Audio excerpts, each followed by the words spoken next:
and discreetly to your door. Find affordable treatment options at up to 95% less than brand names at hims.com/joy. That's hims.com/joy, HIMS.com/JOY.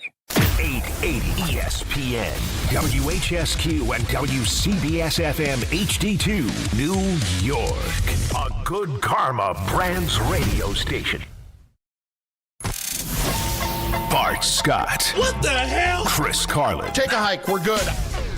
This is Bart and Carlin. Buckle your chin strap. We about to bang. On ESPN New York and streaming live on YouTube. Holy crap, there's a lot going on. We got football tonight. We got a disaster at the Garden last night, which I didn't really think that much of until the last 5 minutes of the game because Jalen Brunson is on the floor with down 16 with 1:50 left. I can't go nuts on that, but we'll discuss.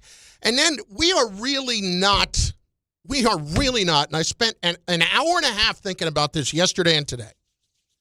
We are really not respecting someone that deserves a whole lot more respect than they're getting in this whole Giants coach discussion. Oh, wow. So Finally come around to my Mike McCarthy. No. I promise that's not it. It's Bart and Carlin on ESPN New York, on the ESPN New York app, and over on YouTube. Let's just start with the Knicks from last night because that's freaking aggravating. Look, that's going to be insult to injury. I really am not too – it's actually injury to insult because you get your doors blown off and then the injury happens. I don't get too wrapped up in back-to-backs and you're going to get your doors blown off. That's going to happen. And frankly, they just looked a step slow all night long. Scheduling loss. And Orlando is clearly trying to deliver a message. Clearly trying to deliver a message with as physical as they were playing and all that. They're trying to show the Knicks that we're going to belong and we're going to be a pain in your ass this year along with everybody else in the East. Having said all that, Brunson rolls his ankle, leaves the building on crutches in a boot. Crap. Your response. Might as well put him in a wheelchair. Like, come on, man. A boot. What are we doing, the Paul Pierce now? What I'm saying, a boot and crutches? Yeah. Pick one or the other, brother. Could you ever work crutches? I could never work crutches. The only one or two times I've needed to use them. Let me tell you, like, when I had my surgery, they told me before I got my little scooter, you know what I'm saying, the thing you put your foot up in the wheels and the basket and all that stuff. Man, they gave me crutches. Man, my underarms was so damn raw. Man, I was pulling all the hairs underneath my armpits. I said, man, hell no. I start walking like without it. Or I use one. I hate crutches. Crutches are horrible. Like, for me, it was. I just didn't like it at all. But, to add insult to injury, and that's a scheduling loss. Remember, the Orlando Magic are trying to find themselves as a team as well. They start off, I think, 0-4. And they brought in Bane. Bane had been shooting well. And listen, the Magic's, before this year, we thought was going to be a problem in one of those teams that can take the next step. What was impressive is that they did it without Banchero for the majority of the game. Yeah. And, their size and their ability to lean, Cat wasn't particularly shooting well yesterday, and that's what's going to come. Brunson is so the team is so dependent on Jalen Brunson making everything happen and being able to have the ball in his hands that we have to see without Malcolm Brogdon, like, who's going to facilitate the offense. And now you're just going to start asking people to do things that they're maybe not comfortable with. And, Josh Hart bringing the ball up. We saw this last year, Bridges bringing the ball up. The offense didn't flow as well. And, with this new tempo that Mike Brown wants to have, let's see how they adjust. Listen, it's not the biggest deal. They need to figure out how they're going to play without him. Losing their first game at Madison Square Garden, it seemed like more of a scheduling loss. But the concern is this team had a backup point guard problem before, and now it's just going to be it was exacerbated by the fact that Malcolm Brogdon decided to retire. Like, where's Dennis Schroeder when you need him? Well, my issue, like, I know you're not making a big deal of it, but when it is a new offense, that's what I'm worried about. How is this now going to manifest itself, and how long are we going to be without him at this point? I think he turned his right ankle. Yeah, he turned his right ankle, but that's all I know. That's all we know at this point. So we'll be keeping an eye on Shams today to see if there's any news. But is it going to surprise you if he's going to miss a month? Well, it's not going to surprise me. Well, if it's high ankle, I mean, like, you never know with these damn basketball players, man. You literally think they died and went and walked the Green Mile, and then they come back out 2 minutes later, man. Like Paul Pierce got wheelchaired off. Like you see guys like they lay down, they look like they're not going to come back. Brunson's done this. Brunson has a lot of Ben Roethlisberger in him. I know what you're saying because Ben always looked like, they're beating the crap out of me. I'm like, my God, I'm fighting so hard just to be out here every last moment. But then what I'm saying is he would leave a game with an injury, and like the next game you're like, there's no way he can play, man. Look how bad he looked. Then he walk out like Michael Myers. You know what I'm saying? So like seeing Brunson leave with the crutches and the boot could have been precautionary until we get a diagnosis of if it's a high ankle sprain. If it's a high ankle sprain, then that's something that we know in all sports are the kiss of death. That's usually 3 to 4 weeks. And if that's the case, I want to see if this team can win without him. But if not, could they? It's not too early for them to try and make a move for somebody. Basketball usually don't work that way. They usually work through their problems. But they had a backup point guard problem to begin with, and I don't think they addressed it after losing Malcolm Brogdon. And they have to address that anyway because they're too dependent on Brunson. It feels like Brunson is like worth 51% of the offense, and everybody else kind of pieces it up on any particular night. I agree, and I understand what you're saying about Ben because Brunson does have a little bit of that in him. I think it's tough to hang all of it on him. Yeah, I mean, he's got a little bit. Especially with the braids, the flopping. Oh, my God. But that would mean to me that if you're talking about him being Ben, that means he's still going to show up for the next game. Right. That's what I'm saying. I don't know if that's happening in this case. I'm not saying he's not a tough guy. I get that. He is a tough guy. I'm just saying that looked like that could be 3 weeks. That's what that looked like to me. If it's 3 weeks, new offense. I mean, Cat, this is my problem. Have to step up? Who's going to step up? That's what we have to talk about is Cat. See, yeah. Because that's what I hate. Like, Cat step up, then it's an awkward feeling when Brunson comes back. Like, Cat hasn't seen – what was it, like the middle of the third quarter before he got to double digits? Like, excuse me, sir, Boncaro's not there. Like, what are we doing? You're like Franz Wagner. I mean, he is tall, and he's got – he's 6'10". Was it good defender. Boban. Bro, you a center, man. You 7 foot. The greatest shooting big man since Bill Lambert. Since Bill Lambert. Ain't no Bill Lambert used to hit them threes. He was the first stretch five. With that. Let's keep it real. He was the first stretch. He was the first stretch five. You know what I'm saying? But anyway. Right, how about this? And I can't even say this because Cat's not a thug. I was going to say greatest shooting thug, but Cat's not a thug. Yeah. He's the opposite. He's Bill Lambert before Rick Mahorn came over. Okay, that's fine. Yeah, look, on the Cat part of it, that is what I'm really interested in. Yeah. So now you're going to be asking a lot more of Cat. And when you're doing that, what does it look like when Brunson's back? Right. That's the awkward stuff. How is Cat going to handle that? Because Cat's going to get all the shots, and it's going to be so many more shots out there. The ball's going to move. Clarkson's probably going to get a little bit more time. And then it gets awkward when he comes back because who's going to say, all right, well, I'll give up my shots. OG seems to like his offensive freedom. And this is what we had last year. Last year, the person that paid the price wasn't, because Cat was averaging, 24 points last year? So it wasn't him. The person that paid the price was Mikal Bridges. And he kind of stressed that he wasn't comfortable in his role. And I felt like his defense suffered because he felt like he was unhappy on offense. Like I said, I'm not going to get too wrapped up in what went down last night overall on the court because I just think it's one of those nights. It's a back-to-back thing. I think the Knicks probably felt like that. But when that happens at the end of it, it does make you wonder what this is going to look like in a few weeks. And, Bart, they're adjusting well to it. They like playing in this offense very clearly. Not all. All right, well, most of them like playing this offense pretty clearly outside of Cat. But my point is this takes away from the development of Cat's position in it and how Brunson could help address that in the coming weeks. And that pushes the clock back, if that makes sense. It does. I want to see Brunson and Cat working together in the new offense, trying to figure out, not like it's a pick and roll thing, but trying to figure out exactly how everybody's going to fit and how everybody's going to get theirs. And now we have to put that on hold. Again, I don't know how long he's out. Maybe he's back out there this weekend. Who knows?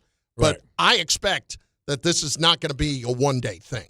Maybe I'm wrong. And out of precaution, I don't think I think it's a good challenge. Listen, they lost like 3 games now.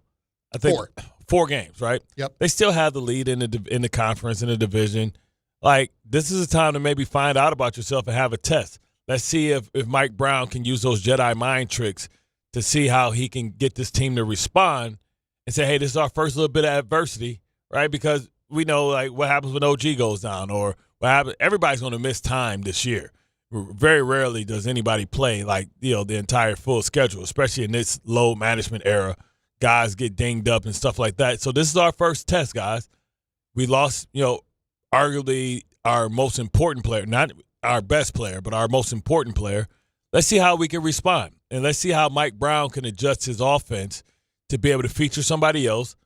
And they should be better defensively because Brunson's a defensive liability. So let's see if they can turn it up and ratchet it up a little bit with the defense. What I don't want, this team is better on offense under Mike Brown, which it seems like that. The offense moves better. What I don't want is for them to lose some of the principles that was taught to them by Tibbs about how to play defense. Can we bring up one other thing? Enough with the complaining. Okay? We get it. With the refs, this is getting to be a bit much. Let it go, man. Like, you don't want to be that team that people look at as like, these are soft guys and they complain all the time. They whine all the time. Like, let it go. Here's Bridges after the game on that topic. Gotta leave refs alone. Even if there's fouls or something, everybody make mistakes. You just gotta let it go and bring energy to the other end. Everybody makes mistakes. Quit crying, man.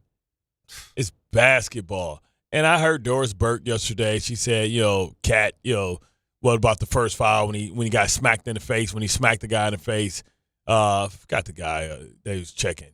You know what I mean? And he got the foul. Cat, again, 2 of the stupidest fouls you've ever seen in your life. This is what he does. Why are you like? He just decided I'm gonna be handsy. Let me watch. I thought he was like training with Mr. Miyagi. Wax on, wax off. He like, bro, why are you all handsy on this dude? And he's not really a center. He's like a true power forward. He got handles. Forgot his name. I haven't found his name. And then Cat got 2 penalties just back to back. Got his 5th, and then Brunson got his 5th. Like, what are we doing, man? Like, and he always has that. What makes it worse is that dumbass smile that he makes when he knows he's done something stupid. I hate that face. You almost sounded like Schwarzenegger there for a second. Yeah. Well, you know what it is to me? Franz Wagner's my nephew. Here's where I am with Cat. You have shown me who you are. You have shown me who you are. And I think you're a really, really good offensive player who's going to consistently throw up a double-double, but I can't rely on you to not commit dumb fouls. I just can't anymore because every time we bring it up, it keeps happening. I don't think he can And help he himself. talks about not doing it, and he still does it. He needs to get with Jameis Winston and see if he can get delivered from the dumb fouls. Can I just say this? How wonderful was it? That's a nice little segue here. How wonderful was it to see Jameis in front of the microphone and the cameras yesterday? Bro, I told you I would. It just made me smile. I would have gave part of my salary away to have Jameis as one of our weeklies. If I could have had Jameis as one of our weeklies, remember I was fighting for that. Like you could have took. I mean, no offense, Tannenbaum. We got Jason coming on. You know what I'm saying? I would have gave all of them up for one slice of Jameis. Finally made it, huh? We finally made it. That was Jameis yesterday. How can you not? Like, especially with what we get from the coaches in this market, can we just get more Jameis? Here he is, what he wants fans to know about him. I'm going to do my best. Obviously, I'm going to have fun, but I'm going to execute, have a surgical execution, and just play ball, man. Like, this is something I've been doing since I've been 4 years old, and I just get to do it in the greatest city in the world. I'm going to be saying it with my son. It's the greatest city in the world. Yeah, that's a Hamilton reference, if y'all don't know. Yeah, 10-year reunion. See what I'm saying? Like, you can't even make this up, man. Like, what was even the questions that people ask? You just give James How you the feeling? mic. Yeah, you just get James the mic and just let him go. It's like a breath of fresh air. It's like you don't feel like you're being lied to. Like when you hear Russ, it's just like, oh man, this dude. Did somebody write this? Like, you know what? I'll even give him credit. Russ yesterday is still saying all the right things and doing the right things. Like, I want to be here. I'm going to do everything I can to help him. And I didn't even look a side-eye to that yesterday. Russ like, CC. Yeah, baby. That check clear? Yeah, I'm just here to support Jameis Winston, make sure I can do whatever I can to support him. He's a great quarterback. He's the first overall pick. He's thrown in his arm. He has tremendous arm talent. I wish I could do some of the things that he can do. CC did it clear. Oh, yeah, it's all good. Dayball was a great coach. It's unfortunate, things happen. He gonna say he don't toe that company line on that check clearing, baby. I really just smiled when I saw him in front of the cameras yesterday. I thought it made me feel so good. Jameis Winston is like the only person that can talk without talking. Yeah. And he can come to the mic, smiles with his eyes, and look over the crowd. And it's like Michael Jackson with that tour when he had the gold thing on. He just took his glass off.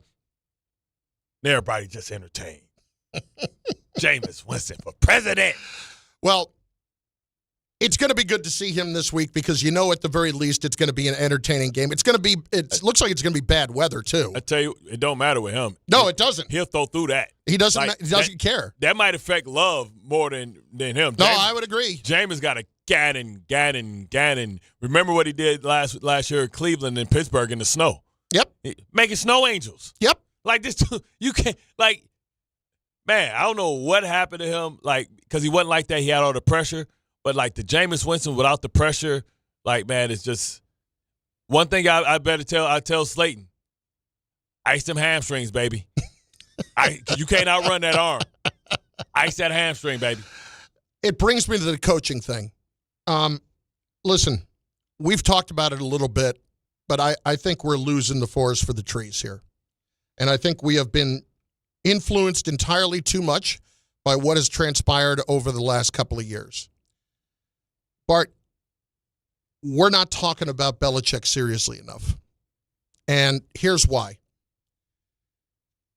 When we're talking about Belichick now, there is such a quick thought to immediately dismiss everything this guy has accomplished in his career.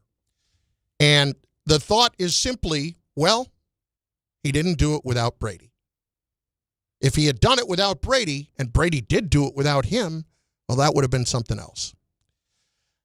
Can I just give everybody a brief history lesson about the all-time great coaches in this league and who their quarterbacks were and how long they had them? Sure, Phil Jackson. Tom Landry, Roger Staubach. Bill Walsh, Joe Montana. Phil Jackson, Michael Jordan and Kobe and Shaq. Don Shula, Bob Greasy. Vince Lombardi, Bart Starr. These are all Hall of Famers. Jimmy Johnson, Troy Aikman. What has Andy Reid won without Patrick Mahomes? So you stop. Jimmy Johnson, Troy Aikman. I'm not done yet. I know what I'm saying. Where else did he go? He had a bum. Or Jimmy Johnson was in Miami and he couldn't win with Marino at the end. Shanahan, Elway. Dan Reeves, all-time great coach, couldn't win with Elway. Never got over the hump.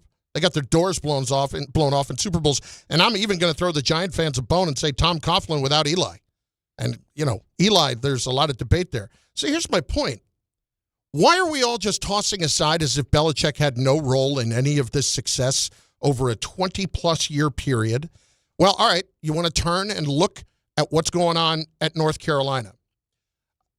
I want you to understand this. He has been thrown into a situation in college football. Really, he's put himself in the situation in college football where he has not been in college football for the entirety of his career, basically. And now it's about NIL and getting all this money. So North Carolina, ballpark this year, had about $20 million to work with in NIL. Do you know what it's rumored that Oregon has on their roster? $100 million in NIL. You can go up and down at all these top schools. How do you think Indiana got to the point where they're at the very top right now? Do you think Indiana's doing this only because Kirk Cignetti's a really good coach? Or do we think that Indiana's doing it maybe because they have a few benefactors, one of whom, used to own the Dallas Mavericks and is a billionaire named Mark Cuban that may have played roles in this NIL time? So I'm not excusing everything that's gone on with Bill. The circus-like stupidity of the stuff with the girlfriend, that's on him. Why is it that we're not talking about him more seriously? One, because it's the way he goes about business. He seemingly is a person that sucks the life out of an organization. He definitely sucks it out of the media room. He's not pleasant to be around. And he's a guy of a particular age that likes things a certain way. And the way we go about business and operate on a day-to-day basis isn't the way in which he's accustomed to operating. It's not just so much about he didn't win without Tom Brady and what's happening down in North Carolina. It's how we saw him last. It's how he built his rosters. It's so many misses. Like the last 10 years of the Bill Belichick era, name me the drafted star that played well. He was horrible. And you say, well, when you come here, you're going to have your general manager. Yeah, but we know who's going to be the biggest voice and who you draft. Like, he's the reason that they got Kyle Duggar. You know what I'm saying? Kyle Duggar, they got rid of him as soon as they could. Let's not talk about the receiver, N'Keal Harry. Like, he's a horrible talent evaluator because he's evaluating people based on some stuff that he did when he was a coach of Cleveland. That's the problem. He hasn't been able to hit the refresh button. Like, guys that are able to hit the refresh button, like Andy Reid, that brings in young guys that modernizes his offenses, like Nick Saban. What Nick Saban was, he kept to his core principles, but he always kept a young, bright mind around him to keep him fresh. And the last person that kept Bill fresh was Josh McDaniels. Sorry, he ain't available. So who you going to bring? The offensive coordinator, whoever you got working with you in North Carolina? Sorry, not interested. Like, how many people want to come and work underneath Bill? Like, how many of these modern, young, innovative minds can he attract? Who wants to work underneath the way that he treats his assistants? You know what I'm saying? How he talks to people, the environment in which he creates. Well, I know players that have played for that organization, that he controlled the culture and the environment. They said it was the worst place to be. The only thing that saved him was winning. So what happens when Bill comes here and he tries to implore that Joe Judge type of mentality? Man, that's going to wear thin with these type of athletes right now. Ain't nobody going to put up with Bill's stuff. Like, Bill, hashtag, you used to be the man. That's what happens when you get these old coaches. That's why they always phase out, right? Brian Billick, phased out. Dennis Green, phased out. Fossil, phased. They were still young enough. They were younger than Andy Reid. They were still able to coach. They were still younger than Pete Carroll. But the problem is these old guys forget. It's like Slim says in The Wire. The reason why the old days are the old days, because they're the old days. You got to understand. And you got to be able to relate to these young guys. Andy Reid sitting here talking about his nuggies. You know what I'm saying? He's cool. He's figured it out. Is that why they're winning? Let me ask you this question. Uh-huh. Would this Giants defense be a whole lot better if Bill Belichick was running it with the talent they have? Maybe. Oh, stop. Maybe. Stop. Maybe. So Shane Bowen, were the Giants blowing 10-point leads in the fourth quarter? Tell me this year? Come on. Would the offense be better? The offense, here's my point. You've got the quarterback. Here's the problem. There are guys who come and coach for Bill. McDaniels kept going back. Okay. Patricia Okay. kept going Okay. back. Okay. They weren't good head coaches, but maybe they were really good assistants. Okay, you want Bill? First of all, Patricia is not leaving that cushy job he got in Ohio State. He's winning national championships. He ain't got to work all day. He ain't got 18-game schedule. He ain't working underneath Bill. Tell me this. You want Bill Belichick? Hire Brian Flores. You want somebody that's a disciplinarian that's going to get your defense right? Hire Brian Flores. Because guess what? You can have him for 15 years. Bill old as hell. How much longer he going to go before he goes to the nursing home? Let's talk about that for a second. You want to say he's 74, can't do it anymore. Okay. No. I'm saying no. I'm saying he's 74. I'm saying he's 74. You're going to sign him. If most coaches come in and it's a 5-year deal, right? Yeah. Most coaches come in with a 5-year plan. We don't even know what his health going to be like when he's 80. Yeah, I understand. I'm not giving Bill a 5-year deal. I can bring – So you're going to have a young Jackson Dart. You're going to bring a new coach in. He's going to fix him and get him right, and then he's going to leave and lose his I'm going to have a young quarterback that I don't have to pay for a few years, and I can put a lot of other good pieces around him. That's great. And go win now. Bill, I don't care. Go I'm win a Giant now. fan. Hold on. No. If I don't care if I'm a Giant fan about winning 10 years from now or 5 years from now, I'll worry about that then. Bill, I can bring here, and if I get the right pieces in place. The right pieces. And Bill picking those pieces? Bill's coaching the team. Oh. That's what Bill's doing. Oh, Shane's going to fix it. Bill would do, you know what I'm talking about. So Shane's going to fix it. Bill would do anything to be here, and you know that. But he would do anything. It's just like he can't argue against his drafting record. It's like the Knicks thinking they was going to fix everything with Phil Jackson. His reputation is one thing. The reality is something different in this environment. But what did the Knicks ask Phil Jackson to do? They asked him to run the organization. What is Phil Jackson best at? Coaching. So Bill's going to come here and humble pie himself? After the last couple of years? Bill tells everybody else to humble pie. He ain't never ate a piece of humble pie in his life. Let me ask you something. You think Bill's you going to pay the ticket too? You going to pay the price for Bill? Here's what you got to do. Do you think Bill is not going to come and coach the Giants for a 3-year contract? He will run here. He will run here. But how soon before he can even turn the team around? As I said, he's going to turn the team around in 1 year. You mean to tell me he's going to be better than the teams in the NFC? He's going to be better than the Philadelphia Eagles in 1 year. Do we agree that the Giants should be a whole lot better than they are? Yeah, but we didn't pick them to be a lot much better. Let's stop it. Let's stop what we're talking about. Because of their schedule. But exactly. They would not have blown 3 games like this. A schedule is a result of who people see you as who you are. It's a great conversation. It's Bart Carlin, ESPN New York, 800-919-3776. You with me, right, Harvey? Why are you disrespecting Bill Belichick? That's what I need to know.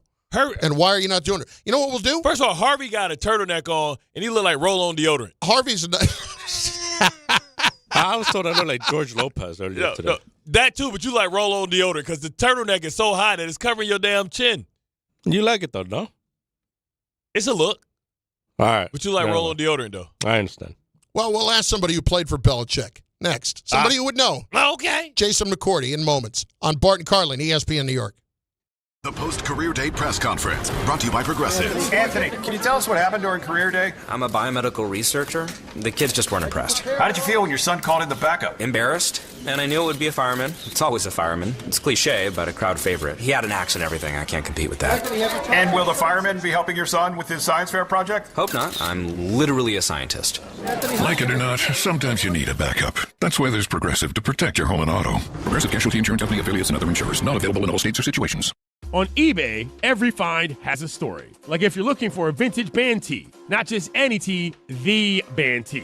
You wore it everywhere until your best friend stole it. Now you're on eBay, and there it is. Same tee from the same tour. The things you love have a way of finding their way back to you, especially on eBay. Where else can you find that mint trading card you searched everywhere for, or your first car, the one you wish you never sold? It has to be eBay. Shop eBay for millions of finds, each with a story. eBay, things people love. The Association on Aging in New York is celebrating the 60th anniversary of the Older Americans Act, which funds vital programs for millions of older adults. Services include meals, transportation, home care, Medicare counseling, case management, and caregiver support. Today, people are uncertain whether some programs remain available. We can help. To learn more about these essential programs and how to keep them, visit our website at agingny.org. Sponsored by the Association on Aging in New York.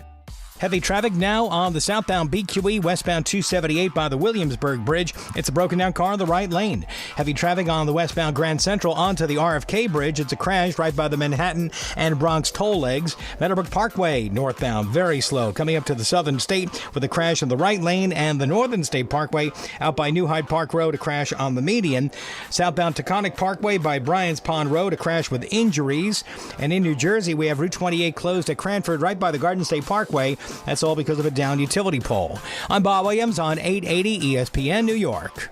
At Jake's 58 Casino Hotel this November, it's your chance to gobble up the green and feast on your share of $55,000 cash. Earn entries all month long and join us on Friday, November 28th from 4 to 6 p.m. 2 winners will be drawn every hour to win up to $10,000 cash. Then at 7 p.m., 1 lucky winner will take home a grand prize of $20,000 cash at Jake's 58 Casino Hotel. If gambling is a problem for you or someone you care about, please call the 24-hour toll-free helpline at 1-877-8-HOPE-NY or text HOPE-NY. Hey, bro, weirdest thing is happening at the game. This guy sitting next to me says, "You're our good luck charm. Every time I crack a Bud Light, we score a touchdown."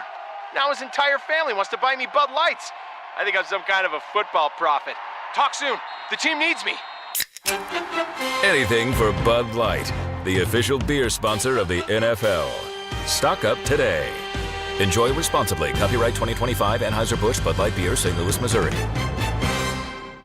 From kickoff to cash out, ESPN Bet has the tools you need to score more on game days. Bet smarter with stats at your fingertips. Get personalized parlays built just for you. And with your fantasy team synced right in the app, you can back your squad. Right now, new customers get $100 in bonus bets when you bet $10. Sign up with promo code USL to get started. Must be 21 plus. Gambling problem? Call 1-800-GAMBLER. Terms and conditions apply. See app for details. Offer not available in New York. Some people just know you can save money on car insurance by checking Allstate first. Like you know to check if they're going for it on 4th down, before going to the concession stand. Yeah, give me 3 hot dogs, 2 jumbo touchdown, baby! What? Hey, buddy, you want cheese with those? Yeah, checking first is smart. No. So check Allstate first and see what you could save. You're in good hands with Allstate. Potential savings vary, including based on how you buy, subject to terms, conditions, and availability. Allstate North American Insurance Company and affiliates, Northbrook, Illinois.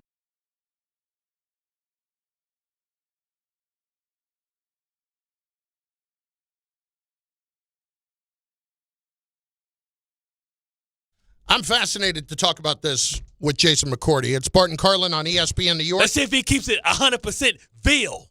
I think he will. He always does. He's an honest man. I trust him. I'd find it insulting that Bart would even suggest otherwise. Jason McCourty? He has a very trusting head.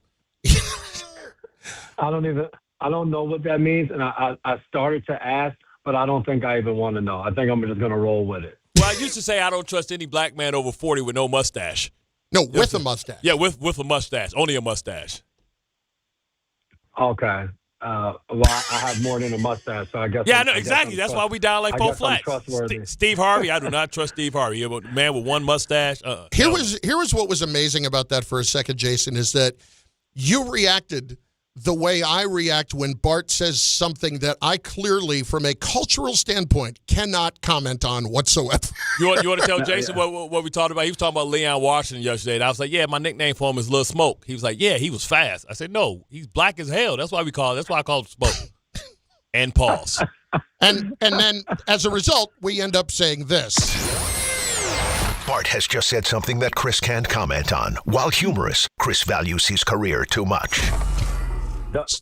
Hey, don't get canceled. I feel you, Chris. Don't get canceled on Bart's account. Living on the edge, man, every day. Jason, of course, ESPN NFL analyst and CBS as well. What game you got this week? I am headed to Cleveland. I have the Baltimore Ravens and Cleveland Browns. Okay, so we'll hit the Raven stuff here in a few minutes. It's homecoming for the Ravens. but we want to start with Belichick.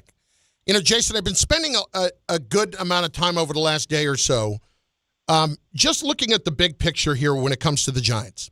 And I feel like we're kind of forgetting what Bill is. And so the arguments just briefly are as follows. Well, he never did it without Tom. Well, I'd go through all the great coaches and ask the same question about all the great quarterbacks that they played with. Well, he's gone to college, and it's turned into a mess down there. Well, they're starting to win some games. He's got a roster that is $20 million when you have other rosters in the sport that are $100 million. Are we forgetting how good of a coach Bill Belichick is, and does he deserve a longer discussion here for the Giants if you're trying to win in the short term? I think when you've had as much success as Bill Belichick has had in the NFL, absolutely worth a discussion. I wouldn't say that people are forgetting his success. I think when you look at the National Football League, like, that's what it is. Like, no one cares about what you've done in the past. And I'm saying this because I sat in Bill's meetings for 3 years, and that's what he would always say. No one cares about what you did last year. It's about right now. And I think you look at the years that Bill, those last few years in New England, where they were winning 4 games, I think that's what people are evaluating you off of, and that's the last thing they remember. Is that fair? I mean, you can throw that question out to anyone, but that's just what our league is. We watch coaches get fired every single year, reappear somewhere else. Lou Anarumo, for example, in Cincinnati, they just fired him because he wasn't a good defensive coordinator. Now the Indianapolis Colts are playing really well under Lou Anarumo, so I think that's just the way it goes. I do think you give him a consideration. I think the reason being is the last few years, the New York Giants, since they've just gone from coach to coach to coach, there's been no stability within the organization. And I think the one thing that you look at, now I'm saying this while Bill's gone through all of the stuff with the girlfriend and all of that stuff, but I think when you talk about bringing somebody in that's done it for a long time, that knows what it should look like, having a head coach with that much experience, I think to just lead the people in the building, you 100% have to give it a lot of talk and consideration. I don't know where I'm at on bringing Bill back to the NFL after what we've just seen transpire, kind of winning games, yes, but all the off the field and everything that came along with this past year. And one of my reasons why I wouldn't bring Bill back is because, Nick Saban had something where he always kept young guys around him that kept him refreshed. So you can be forever young, right? When you keep young people around you, innovative guys around you, whether it was Sarkisian, whether it was Dayball, he always kept young guys coming in. And I thought he was just in charge of the culture. But, as far as being able to build this team, I feel like Bill, because his record of how he handled free agency in the draft is a mark against him. And if I have a young quarterback, I need somebody that can be around with him for 15 years. I'm looking for my Andy Reid and my Mahomes. I'm looking for my Sean McDermott and my Josh Allen. Bill, because of his age, not that I want to discriminate because of age, but simply because I want longevity, because it may take him a couple of years to figure it out. And at that point, he's 79 years old, 78 years old, and then my young quarterback is going to have to learn how to fly without his parent behind him. So I think his age is it's really, he needs to go to a place that's ready to win right now, right? Yeah. And I hear that. I think, I guess just to counter, and I don't say I disagree with you, I think a big part of that would be if you're hiring Bill, then the main question that you want to have with a young quarterback like Jackson Dart is who's your offensive coordinator? And almost you would want him to come in with the plan of, to your point, the young coaches that he sees that possibly could become a head coach one day. And you will want to have those type of people on the staff. So whoever the offensive coordinator is, that's a guy that Jackson Dart can continue to grow with or without Bill Belichick. But, I mean, as I said, I think he's worth the conversation. He's worth the interview. I don't know if Bill's at the top of my list if I'm the Giants of coaches that I'm looking to hire to lead the team into the future. Do you have a list? If we were having your list, who would be in your list? For me, I enjoy some of the young defensive coordinators. I think Jesse Minter would be a guy that I would want to talk to. Brian Flores would be a guy, a name that I would definitely, now there's the lawsuit, there's all those type of things, but I think Flo as a consummate leader of men and being in front of a room and what he's gone through since he's left Miami, being under Mike Tomlin, being under Kevin O'Connell, I think would be somebody that I would consider. Obviously, a lot of talk is going to be around Joe Brady as an offensive coordinator. Who'll be up in Seattle, what he's done with that offense. Those would be some of the names that I would want on my list of guys that I would want to talk to. Now, I like your list, but I feel like if you get Brian Flores, you get elements of Bill as far as the discipline, somebody that can come over and make this defense elite with all the talent that they have, his ability to make these guys attack and put team. It's like having Wink Martindale all over again, right, for me. But do you take any consideration that the Jets and Giants have always gone with first-time head coaches, and that hasn't really worked outside of Flores? That's the only person that you named that had been a head coach before. Does a name like Mike McCarthy, because you grew up in this area, so you know that the Giants have always had perceptually a type of coach, right? A type of personality. When you think about Coughlin, you think about Fossil. You know what I'm getting at, right? So, does Mike McCarthy, is that somebody you should, maybe take a consideration with? Yeah. See, you ain't feeling it. 12-5. He helped make. That would be everyone's response. But I think the same thing. If you bring Mike McCarthy in, absolutely going to bring stability. Young quarterback. He was with Dak Prescott. He was with Aaron Rodgers. Right away, he's going to help that organization get out of the mud and get to a point where they're going to be a relevant team. My question to you would be, if you hire Mike McCarthy, do you feel like he's going to lead you to a Super Bowl? Why do we all have that reaction? Because I think you're right. We all do have that reaction about Mike McCarthy. And that's not to say he's not a good hire. Right. I think He would probably be a fantastic hire. I would throw that question back to you. Do you feel like do you feel like he's the next person to get you set up for the next person to do that? I think it feels like it's his personality of just kind of blah. Exactly. Like we probably don't look at what the record is because he doesn't jump off the page at you in one way or the other. Well, for our listeners out there that may not be familiar with Mike McCarthy, let's put up his resume. Because I feel like his resume, and we always laugh, and Ray Deasy, who's a cynical person, we always make fun of his resume is the same, or if not better than Sean Payton's. Sean Payton, same thing. His record better than the same as Mike Tomlin. Yep. The same or better than John Harbaugh. But if we would have thrown those names out there, we would jump for joy. Like what he did in Dallas under duress with a overbearing general manager. I feel like that's the worst case scenario. If you can win 12 games in Dallas with Jerry kind of micromanaging all the time, then you should be good for business. Now, can he get a gangster defensive coordinator like Rex Ryan? You know what I'm saying? And just to thug it out a little bit. Or maybe Rob. I'll take Rob. Just give me some thug life, somebody that can take this defense, somebody that can take this defense and make it afraid, make people fear, like because they blitzing and they coming with all these different stuff, attack mode, not this bend don't break crap. Hey, to your point, I remember when Sean Payton was coming up and everyone was talking about him as head coach and possibly replacing Mike McCarthy and going through it. And the win-loss record was damn near exactly the same amount of Super Bowls, all of those different things. I think it's just a perception thing, and that doesn't mean that Mike McCarthy wouldn't be an awesome head coach for the New York Giants. And 100%, when you fire your head coach in the middle of the season, a guy like Mike McCarthy who's available right now, like, yes, you have that conversation, and it gives him a leg up. We watched Vrabel do it last year where he was done with his contract with the Browns, and he got to get ahead of it. For the New York Giants, you don't have a coach now. Like 100%, you sit down and you talk to Mike McCarthy for a long time, and he can put together a whole plan right now for what he would do with Jackson Dart and Malik Neighbors and Cam Scatterbull and this entire offense. So 100%, you look at somebody like Mike McCarthy and you see where that takes you. Like if that moves the needle for you, then go ahead. I just think fans and everyone alike, and that doesn't mean you're the person who should be evaluating the hire, they're all going to have that same reaction. Yeah, I like McCarthy. See, you know what I'm saying? Like, the thing is, I don't remember a parade for Tom Coughlin. And I damn sure don't remember a parade for Jim Fossil.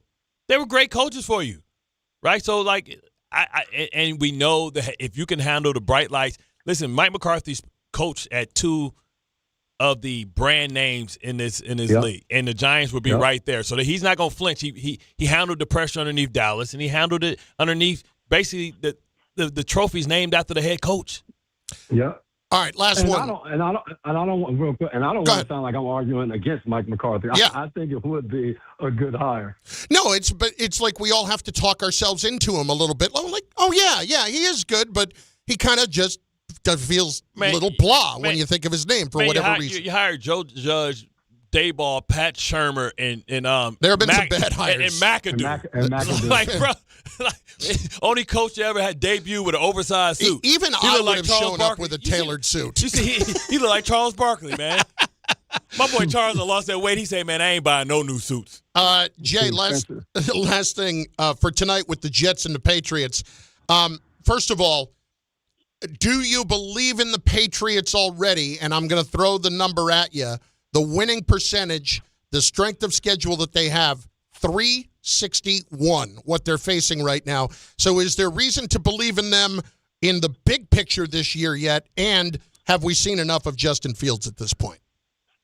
Yes and yes. I do believe in the Patriots. I think every challenge they've had in front of them, they've been able to come out on the other side. So, yes, the strength of schedule. They just beat the Tampa Bay Buccaneers on the road. They beat the Buffalo Bills on the road. Those are teams that we're looking at as some of the better teams in the NFL. So, yes, you can't help the fact that you stunk the last few years and your schedule is what it is. But when you do get your opportunity against the better teams in the league, you're winning those games as well. And they haven't faltered at some of the lesser teams because we say that and we look at strength of schedule. We started this season out saying Buffalo's going to be the number one seed in the AFC because of what their strength of schedule is. Now we just watched them lose to Miami on the road. So you still have to be able to beat the teams that they say you're supposed to beat, and the New England Patriots have done that. I feel like as far as the Justin Fields conversation is twofold. It's like, yes, we've seen enough. Do we go with Tyrod Taylor? He got banged up when he got in the action. There's no young quarterback to throw in there and see what the future is. They handpicked Fields, the new regime, when they came in. But when you have 11 passing yards going into the fourth quarter, and I know the Cleveland Browns are a fantastic defense, it just looks like right now, from an offensive standpoint, they're reluctant to really let him loose. And when they do give him those opportunities, he's extremely reluctant to make a mistake or really cut the ball loose, and you just can't win games. Like, if the game tonight, if Breece Hall doesn't go off, you feel like they have absolutely no shot, because chances that you're going to get 2 returns for touchdowns in the special teams again is hard to believe. Jay, great stuff. He's got the Browns and the Ravens this weekend. Of course, ESPN NFL analyst. We'll talk to you next week, man. And whatever you selling, I'm buying, man. I can trust that dome, man. Always nice and shiny. I'm going to take that as a compliment. It is. Jason McCourty, ESPN NFL analyst, and, of course, CBS as well with the game this weekend, Ravens and the Browns. It's Bart and Carlin on ESPN New York and on the ESPN app. A couple of comments coming in on the YouTube chat, including McCarthy doesn't inspire because he feels like he's underperformed with stacked rosters. We'll get to that. And a suggestion for McCarthy as head coach and his coordinators. I like this from Jersey Pride. You'll hear that in moments on ESPN New York. The Hess truck's back and it's better than ever. Roaring engines this year. Hess race cars are here. The Hess stock car racers are loaded with lights, sounds, and a powerful racing motor. Only at HessToyTruck.com. Free shipping and batteries included. Join Optimum and MSG Networks November 15th from noon to 2 p.m. at the new Gateway store for a grand opening celebration. Meet Knicks alum Larry Johnson. Plus, enjoy a family-filled day with balloon animals, face painting, and a Chick-fil-A lunch on us. Hey, it's Michael Kay, talking to you about my friends at PC Richard & Son. They're local, family-owned, and I trust them, and you can too. Right now, get Black Friday deals throughout the store. And with their holiday price guarantee, your price is protected. If the price goes lower from now through December 24th, they will match it. You can't beat it. Plus, you get fast and free delivery. PC Richard & Son, the company you could trust for over 116 years. Free delivery excludes Manhattan. At the 5-yard line, handoff Breece Hall, finds a crease, runs left, he's into the end zone for a Jet touchdown. Jets fans, clear the runway and be at MetLife Stadium for Week 13 as your New York Jets take on the Atlanta Falcons. Sunday, November 30th at 1 p.m., presented by New Jersey Lottery. Join us as we celebrate First Responders Day. Don't miss your chance to be at the game. Lock in your seats now at nyjets.com/tickets. Once again, that's nyjets.com/tickets. This is the story of the one. As a custodial supervisor at a high school, he knows that during cold and flu season, germs spread fast.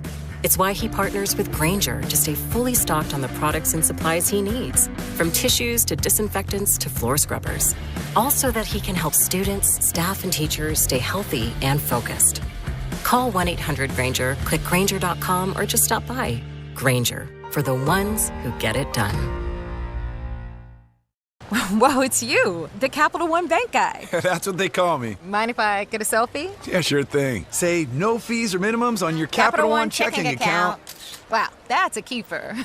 So, where are you heading? I'm off to spread the good news that Capital One helps people keep more money in their wallet with no overdraft fees. Oh, you're the best Capital One Bank guy. Hey, mind if I get a selfie? Sure. Say, Capital One, what's in your wallet? Terms apply. See CapitalOne.com/bank for details. Capital One N.A. member FDIC. Texting enrolls you in recurring automated marketing text messages. Consent not required to purchase. Message and data rates may apply.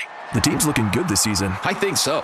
Man, I miss playing football. Ever since I turned 40, I just can't find that fire I used to have. Think it could be lower testosterone? What do you mean? I was feeling the same way. After 40, the body has less testosterone, and men lose their edge. That's why I take Nugenix Total T2. That's the testosterone booster, right? Yes, but Total T2 is their brand new formula that skyrockets nitric oxide levels in as little as 3 hours. Since I started taking it, I've been lifting like when we played for Coach Carter. My energy is way up, and it even spiced up up things between me and the missus. Are they still giving out complimentary bottles? Yep, just send a text. Text AREA to 42424 for your complimentary bottle of Nugenix Total T2, the next generation testosterone booster. Text now and we'll include a bottle of Nugenix Thermo X, our newest, most powerful fat burner ever, absolutely free. Text AREA to 42424. That's AREA to 42424. These statements have not been evaluated by the FDA. This product is not intended to diagnose, treat, cure, or prevent any disease. From the regular season to the Super Bowl, ESPN New York is your destination for football. We've got crazy fans. If the Giants somehow beat the Cowboys, I'm going to take a dump on your head. You can feel good because you're a damn football team. Expert analysis. Marcus Spears joins us now. ESPN NFL analyst Damian Woody. Mel Kiper Jr. The Hall of Famer Steve Young. He's kind of our resident general manager, Louis Riddick. We got Mike Tannenbaum right now. And all your fantasy and wagering needs. This is ESPN New York. We are football.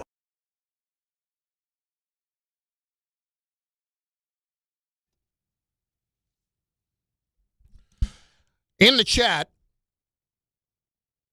let's see here. Our guy Black Metronome there every day. Bart out here throwing live grenades for Carlin to catch. Nothing today, though. Nothing today. But I did want to throw this one out there. This is from Jersey Pride on the YouTube chat right now. ESPN New York's YouTube page. You should go there. You can watch the show. You can chime in. We'll get you involved in it. McCarthy is head coach. Mike McDaniel is OC. Antonio Pierce is DC.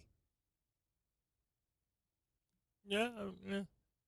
I can see you're excited. I don't think Mike McDaniel's getting fired. Really? Nah. It does feel like Stephen Ross wants to keep him. Right, he wants to keep him. He just beat the Buffalo Bills. But let me ask you this.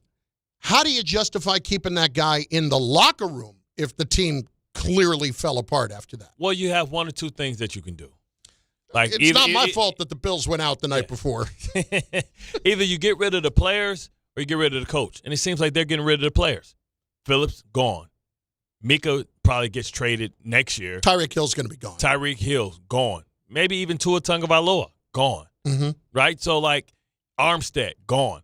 They spent a lot of money in a short period of time to bring in a lot of guys to try and win. Their window was I feel like the Bills' window is 1 or 2 more years before theirs close again. The first year they got Tyreek Hill was when they were all in, and they made the trade for Bradley Chubb. That was 3 seasons ago. These windows, when you have to pay everybody, you start paying everybody, opens and closes quickly. Xavier and Howard, all that young talent that they have brought in, aged out. And so, and Mike McDaniels came in the middle of that. He came in the middle of that. Brian Flores started it, then the first year Mike McDaniels, he set it up for him. That window is open and it's closed. So I don't know if I'm ready to get rid of Mike McDaniel. I'll give him another shot and see how he finishes the season out and see if we can restock this roster. I don't know what they got for Phillips. I think they got a third, but they also dumped his salary. They have I forgot who they have, Chop Robinson out there.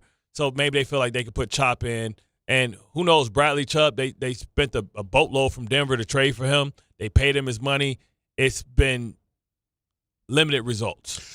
Would McDaniel be an attractive coordinator hire for any team? Yeah. I mean, if he just had to work on one thing, and he's like the mad scientist. I don't know how sociable he is and how he connects to people in that way, because he just comes off as an awkward person. You see him when he talks on his interviews. That's hard to connect with because he seems socially awkward and uncomfortable with talking to real people. There have been so many coaches over the years who have gotten head coaching jobs who you can just tell they would much rather be watching tape in the film room than having to go out and do all the other ancillary things that have to do with being a head coach. And he seems like one of them. So, you can put him right back into that box, and I think he'll be fine. I wouldn't be mad if Brian Flores came over. He brought Josh McCown, because Josh McCown's been in these systems for a while, and it seems like he would be a great offensive coordinator. A lot of these guys be quarterback coaches, but they be ready to be play callers as well. I still like Mike McCarthy, Rex Ryan, because you have 2 adults in the building. You got guys who are teachers. Do you? Do you have 2 adults in the building, or really just one? 1.5. Well, 1.5. but then you have, but you do have 2 teachers. You have one, and here's some more foot fetish videos. Yeah. It's like this thing. It's this thing on Instagram that's been out for a while, and they show like the dad coming down with the son. Like this is the dad. Then you see the grandfather come down. Everybody's responsible. Then you got the uncle. The uncle got the kid. He almost drowned the kid.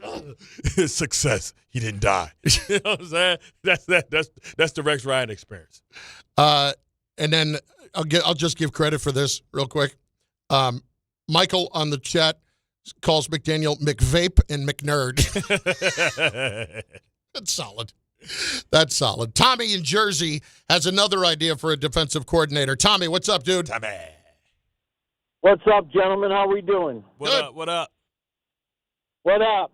Hey, listen, I listen to you guys every day. Bart, I got a serious question for you. You have more knowledge than anybody I listen to, and I listen to a lot of sports stuff. Why are you not going for a DC job, bro? Give me 3 years. His kids. He has said he's thought about coaching, but it's about being around his kids right now. I'd like to let you in a little secret. Kids, overrated. Kids ruin relationships. Kids ruin your life, if we're being honest. And all you hope is when your kids get older that they return the favor and they take care of you. That's true. But if you have some kids that you taking care of for the rest of their life, like, come on, I wasted my time. I won't lie. Like, Cheryl and I don't have kids. Yeah. And I'm like, well, I hope it goes quick. Yeah. I hope it's just like, boom. That's why, like, people look at me and say, hey, you got to worry about your health here. You know what? Yeah. I'm banking on it being a hand grenade that goes off, not just a gradual thing. You know what I'm saying? I mean, my dad went boom like that. I have to be honest. He was not that big. I've looked at my oldest kid a couple times, said, yeah, I should have pulled out. Yeah. It's okay. I love him, though. Bart has just said something that Chris can't comment on. While humorous, Chris values his career too much. I love my son, though. But every once in a while, man, I'm like, man, come on, man. What's the over-under now? Actually, that one I could have let go, but I just wanted a reason to fire it off. I could have responded to that. My daughter? I know I'm always listening. I know she might abuse me. She ain't going to put me in no nursing home. Bart Carlin, ESPN New York. This is an ad by BetterHelp. Shorter days don't have to be so dismal. It's time to reach out and check in with those you care about, and to remind ourselves that we're not alone. As seasons change and days grow darker sooner, it can be a tough time for many. This November, BetterHelp's encouraging everyone to reach out, check in on friends, reconnect with loved ones, and remind the people in your life that you're there. BetterHelp does the initial matching work for you so you can focus on your therapy goals. Short questionnaire helps you identify your needs and preferences, and our 12-plus years of experience and industry-leading match fulfillment rate means we typically get it right the first time.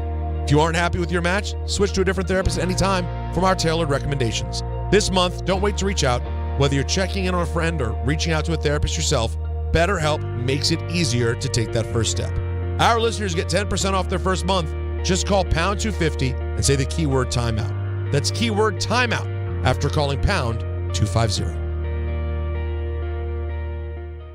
At Jake's 58 Casino Hotel this November, it's your chance to gobble up the green and feast on your share of $55,000 cash. Earn entries all month long and join us on Friday, November 28th from 4 to 6 p.m. 2 winners will be drawn every hour to win up to $10,000 cash. Then at 7 p.m., 1 lucky winner will take home a grand prize of $20,000 cash at Jake's 58 Casino Hotel. If gambling is a problem for you or someone you care about, please call the 24-hour toll-free helpline at 1-877-8-HOPE-NY or text HOPE-NY. Finding great candidates to hire can be like, well, trying to find a needle in a haystack. Sure, you can post your job to some job board, but then all you can do is hope the right person comes along, which is why you should try ZipRecruiter for free at ZipRecruiter.com/ESPN. ZipRecruiter doesn't depend on candidates finding you. It finds them for you. Its powerful technology identifies people with the right experience and actively invites them to apply to your job. You get qualified candidates fast. So while other companies might deliver a lot of hay, ZipRecruiter finds you what you're looking for. The needle in the haystack. See why 4 out of 5 employers who post a job on ZipRecruiter get a quality candidate within the first day. ZipRecruiter, the smartest way to hire. And right now, you can try ZipRecruiter for free. That's right, free. At ZipRecruiter.com/ESPN. That's ZipRecruiter.com/ESPN. ZipRecruiter.com/ESPN.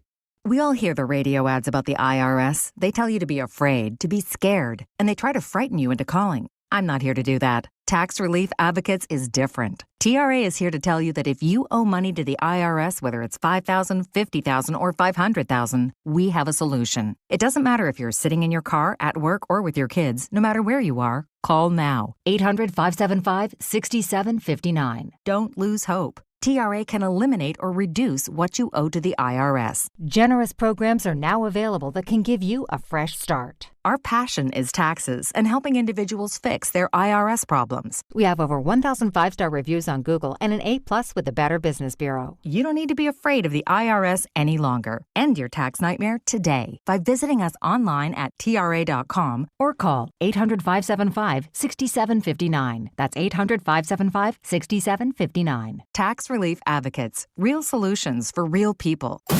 This is Don, Hahn, and Rosenberg. I'm happy today that Shane is staying because that means that it's not John Mara making the decision on who the next head coach would be. Feel awful about Shane and think that he has done a terrible job. He's still more equipped to make the decision on who the next head coach is than John Mara is to pick the next general manager and head coach. Don, Hahn, and Rosenberg. Weekdays at 3 on ESPN New York and streaming live on YouTube. Hey, this is Mika Zibanejad. Hey, this is Adam Fox. Catch every Rangers game right here on 880 ESPN. WHSQ and WCBS-FM HD2, New York. Bart Scott. What the hell? Chris.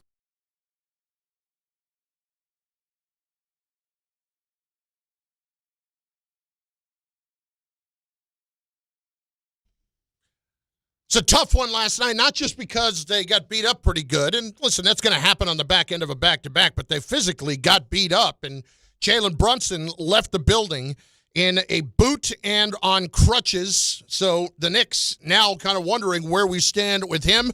We bring in Jonathan Macri of Knicks Film School. If you have not checked him out, you need to do it on the podcast, on YouTube, on Substack. He does a fantastic job for Knicks fans who are interested in all things Knicks, and he joins us right now. He popped on with me a couple of years ago. I haven't had him on since when I did the night show. But, good dude, and he joins us right now. Went that well, huh? Well, I went. That's what I was going to say. What did I do? Said I was on the outs for 3 years. I got moved over to the national thing, and then we just got bounced around. I'm like, you know what? I've completely blanked. I got to get Jonathan back on because he was so good, and we appreciate it, man. How you doing? I'm doing good. Yeah, no, walking boot. I mean, I know it was snowing the other day, but it's not boot season yet, so that's not exactly what you wanted to hear as you were finishing up the Knicks game last night for Jalen Brunson. Yeah, didn't see anybody get them Timbs yesterday. But what's the level of concern without Malcolm Brogdon retired? We knew that backup point guard was a point of concern. And where do they go from here? I'm happy you brought up Malcolm Brogdon, Bart, because I think for a lot of fans when they signed him, it was a little bit curious because it's like, all right, well, the rotation already seems to have all the guys that it needs as far as how many minutes they're going to be able to distribute. So when they went out of their way to bring in a guy who was an older player and was definitely a point guard, someone who could run the offense when your starter's not out, I think we should have all our signals should have went up that this team does not trust its ability to get into its offense, to even bring the ball up the court, at a sufficient level when Brunson is not on the court. Obviously, Brogdon retired, and you even saw it last night against a very physical Magic defense that when Brunson wasn't doing his thing, they were having some trouble getting into their sets, running their offense, all those sorts of stuff. So, I mean, for me, look, it's November. We got a long way to go until the playoffs. I don't think this is going to be a long-term injury, but for however long Jalen Brunson is out, this is a team that has made its bones so far this season on their ability to score. Even after last night, they're the third best offense in the league. Without Brunson, I mean, for them to just getting to be a league average offense, I got to say, I think it's going to be a challenge. Jonathan Macri is with us, KFS Podcast, Knicks Film School on YouTube, on Substack. He's everywhere. This is what I'm really most concerned about in regards to that, because it is a new offense, because they have looked so comfortable in it, I think, and I think for the most part, and we'll get to Kat in a few minutes, as to they're really enjoying playing in it, but just how much this could potentially change the dynamic of everybody still getting used to it. Yet, if you don't have him for 3 weeks, that kind of puts everything on hold a little bit. Yeah, and, I'm glad you mentioned the new offense also, because I think everybody's been a fan of it. I think the players have been fans of it. Everybody's eating. OG Anunoby's taking 1 million threes. Mikal Bridges, he's out there dishing assists at a career-high rate. And even Towns, who I know we're going to get to, he's started to look more comfortable over the last few weeks, last night against the Magic aside. The thing is, and if you look at the on-off numbers on this team, and I don't want to go crazy analytics here for a second, but when Jalen Brunson hasn't been on the court, they're scoring at a bottom 6 rate, league-wide. So I think that tells you, for as much as all of the Brown, influence on their offense has been a benefit, his merely being out there, Brunson's presence on the court, it is such gravity that he provides, or whoever the best defender on the other team, well, they know they got to pay attention to Brunson. And now that when they have Brunson moving around off the ball, that even increases it that much more because he's a great shooter. So with him out of the equation, I think it's going to turn to some other guys to maybe lean into some things that they can do. But my question is, how comfortable are they doing it? Yeah, I mean, last year we saw Josh Hart try and play point whatever he is. You know what I mean? We saw him try and bring the ball up and facilitate. We saw McBride. McBride's a more catch and shoot guy. I thought the team and organization, missed a big opportunity to try and get a guy like Dennis Schroeder to come in. I thought he would have been a perfect fit, perfect complement to when Jalen Brunson was off the court.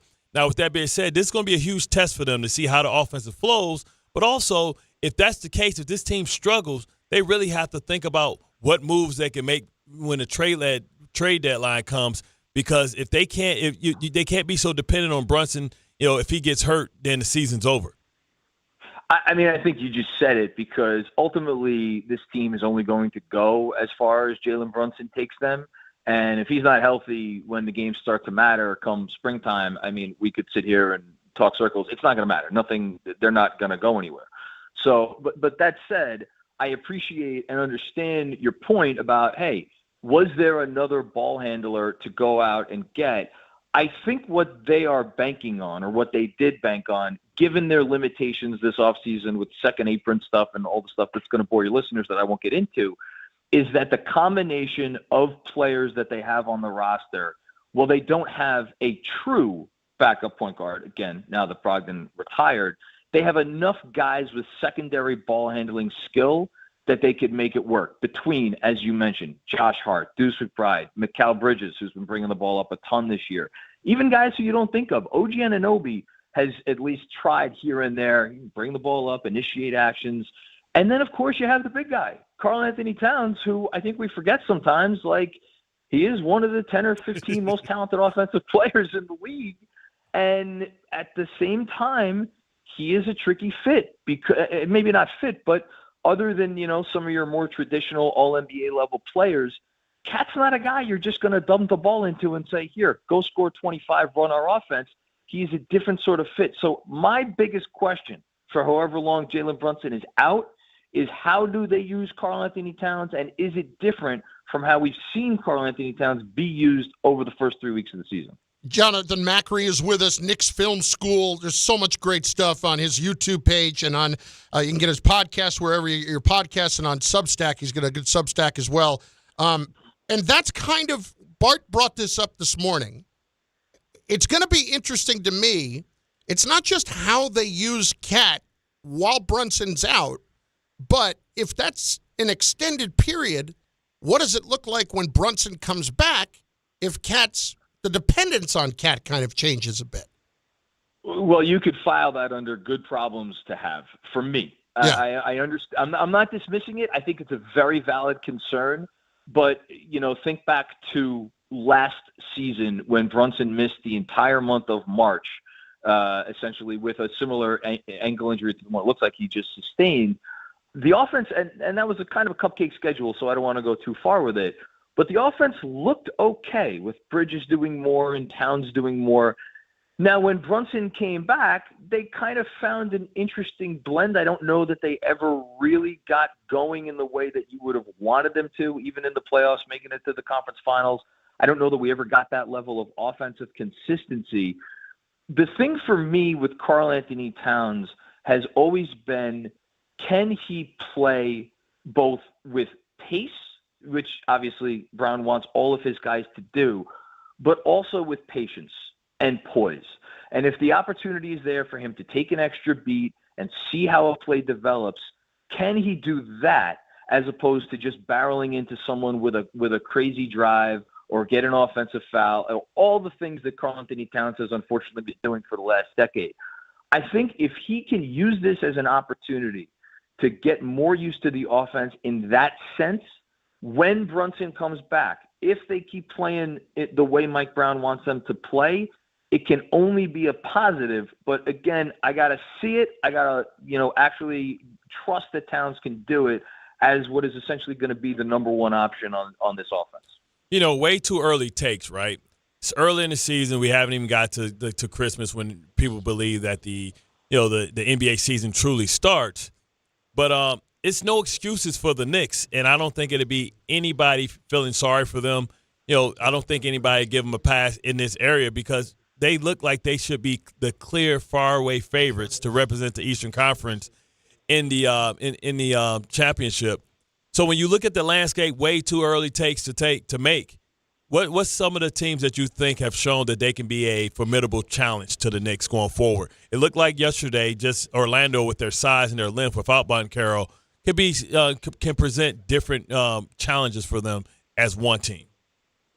I think you got to start with Cleveland, and I understand what you're saying about the clear favorites. I mean, coming into the year, they were neck and neck with the Cavs as far as, the odds makers and all that stuff goes, at who is most likely to represent the East. They had Cleveland's number in the playoffs a few years ago. Cleveland seemed to get him back last year. I think the Cavs are very good. They won a game against the Heat last night without their three best players. They have continuity going for them. So the Cavs, until proven otherwise, they are going to remain my team that I have the closest eye on. But the other team, Bart, that I'm having my eye on is the Detroit Pistons. Oh, thank you. And look, I know the Knicks, they won that first round series last year. That series could have gone either way. Those games were all close. The Knicks I know we don't want to talk about it, but the Knicks got a benefit of a favorable call at the end of game 4. Oh, I talk about it. He talks about it all the time. You had to go down this route. Thank you so much. You can stay on for the rest of the show. I appreciate that. No, look, I don't want to gas up, the Pistons too much here because I do think that they have some real issues as far as spacing. I mean, this isn't 99 or 2003. You do need shooters on the court to make it through, 3 playoff rounds to make the finals. And I just don't think the Pistons have that level of shooting. But if you're talking about 1 7-game playoff series and the Pistons have the ability to come in there and beat you up, and they have a guy in Cade Cunningham, and you look at, again, when Brunson comes back, it's going to be that same problem of you have 2 very weak defenders in Brunson and Towns in your starting 5. And when you play a team like Detroit, who has a jumbo ball handler like Cade Cunningham, and you give the Knicks no good places to hide on defense, that's a big challenge for them. I would pick the Knicks in that series, but that would, the Pistons are coming. They won a game, talking about teams who won games last night. Cade Cunningham didn't even play, and they went out there and they won a game. Paul Reed out there, looking like Bill Russell. They have something going in Detroit. They have a toughness about them. They have a confidence. I think that Knicks series really gave them a shot in the arm that said, hey, we could compete with the big boys in the East. So if I'm looking for another team other than Cleveland, Detroit's the one I have my eye on. You're just making my day longer. Right we back. They did that without Stu Beef, too, by the way. Okay. Yes, that too. and Malik was gambling. That's why he was missing all them J's. Jonathan Macri. Listen, he's. I hope Malik Beasley at least made whatever money he was looking to make in that, because boy, did he cost himself with this contract. But Jonathan Macri, Knicks Film School, with us. The podcast on YouTube, on Substack. Last one for me. Yep. Just simply overall with Brown, where is your ceiling? A lot of people have come into this year and felt like if the Knicks didn't make the finals, it'd be a disappointment. Where do you come down on that if we're assuming health in all of it? Assuming health, I think it's fair to say that anything less than a finals appearance would be a disappointment. I don't think you are ever going to get, with all due respect to Cleveland and Detroit, I don't think you are ever going to get a more wide open Eastern Conference. When you're talking about elite teams, there is no version of Boston that we saw a couple of years ago, or there's no LeBron James led team here, when LeBron was in his prime. So the Knicks should make the finals. And I think if they don't, the last coach got them on the doorstep of the finals. He didn't get all the way there, and he lost his job. So I think it's only reasonable to say that they should make the finals. As far as their ceiling, can they win a championship? Look, if you make it to the finals, your ceiling is a championship team. I still think this team, again, with Brunson and Cat in the starting five, two substandard defenders, can they take down, one of the big boys out west? We'll see. But if they make it that far, I wouldn't put it past them, mostly because Jalen Brunson's on the roster. And as long as he is, I'm going to have faith that they could win any big game at any time. Great stuff, man. Appreciate it. He does an amazing job. Does a post-game show after every Knick game. Jonathan Macri, Knicks Film School. Check him out on all socials and at YouTube as well, and subscribe there. Appreciate it, man. We'll talk to you again soon. It'll be a lot less than 2 years, I promise. Appreciate that, guys. Have a great day. Yep. Clearly a huge Piston fan, too. Yeah. Welcome to the you'll be on all the time now. You'll be on all the time. Tell me how Duran did last night. Oh, my God.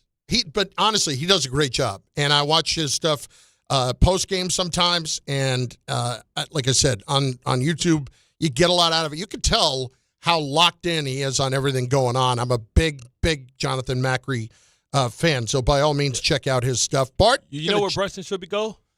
Probably needs to get some things loosened up a little bit. Maybe a little trip to Samwell. Aha! Way to throw the assist John Stock ball. Okay, listen, this fall, don't sit on the sidelines because of pain. If you're tired of waking up stiff, fighting neck pain, back pain, joint pain, you're missing out on all the things you love, it's time to take action. Call Dr. J. Shaw at Samwell Pain, Jersey's top pain specialist. Dr. J. Shaw is an Ivy League trained, double board certified, and laser focused on one thing, getting you back in that game. Living pain-free, no surgery, no cuts, no downtime, just precise image-guided treatments that deliver real results. Whether it's sciatica, nerve pain, migraines, or chronic joint pain, Dr. Shaw will design a personalized non-surgical game plan for you. Without any pain medication, same-day or next-day appointments are available with offices in Woodbridge, Livingston, and Inglewood. Most major insurances are accepted. So what are you waiting for? Don't let pain keep you out of the action this season.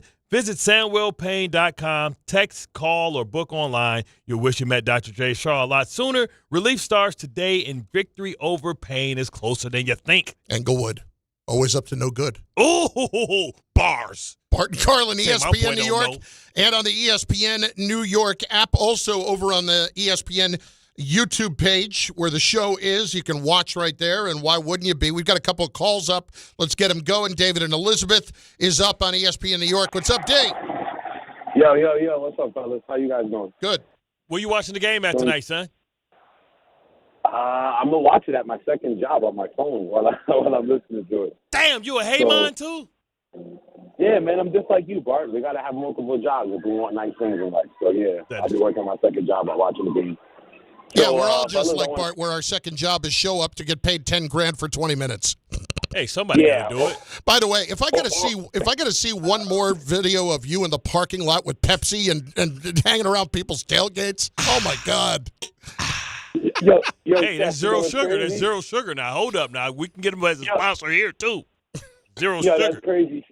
That's crazy, Chef. I was just about to bring that up. I'm like, yo, this guy gets paid to put on a jet apron and walk around the parking lot and try all types of meats and stuff. Pause. Hey, you can get indigestion that way, man. I did that for y'all. I had to make sure I had some tongue so that and acid. You know what I mean? Poor Bart, please. Yo, Bart, man, I need to come work for you sometime if I lose one of my employments. I got you, brother. Yeah. But anyway, let's get into sports, man. So, look, this is what I want to say. It's out of three things that's going to happen tonight. One, I would love if the Patriots overlook us and we get a W. And not for nothing, teams that are really good, they overlook the competition. And it's a rivalry game, of course. It's division beef, and I hope we come to the party and we surprise them. Or option number 2, we get steamrolled and it's going to be a party. And the only person invited is Justin Fields with 15 yards by halftime, which I hope doesn't happen. And number 3, it's a competitive rival game, and some way, somehow, we lose by a field goal. But I would love if our organization upsets the Patriots and upsets my man Biff's beautiful ceremony they'll have on, halftime. Yes, I'm calling Rob Gronkowski Biff. Oh, okay. So you just gave us 3 scenarios. Which one do you think is the most likely? The third one, which I hate. Yeah, I'm a realist, bro. The third one. Listen, I have Justin Fields on the shortest of hooks in football. Listen, he did not play well last week, and it's overlooked. I will have Tyrod Taylor ready to go. Listen, if this is about culture, if this is about winning, then if you show up and it looks like you don't have it today, then we're going to the next man up. That's the true definition of next man up. I'm just looking here to try to find anything on who's starting at quarterback tonight. Oh, it's going to be – You think it's going to be Fields? Yeah, I mean, because you won. He was the starting quarterback, but he played worse than anybody on the team. But 2 weeks ago, and 2 weeks ago you said to me when they beat Cincinnati, you said, I said, well, I would assume after how he played he's going to start. And you're like, I don't know. Yeah, I wouldn't have – listen, you were playing against the worst defense in football. Everybody had 8 against that team. That's not something that you say, oh, wow, like you give them credit, but everybody 8.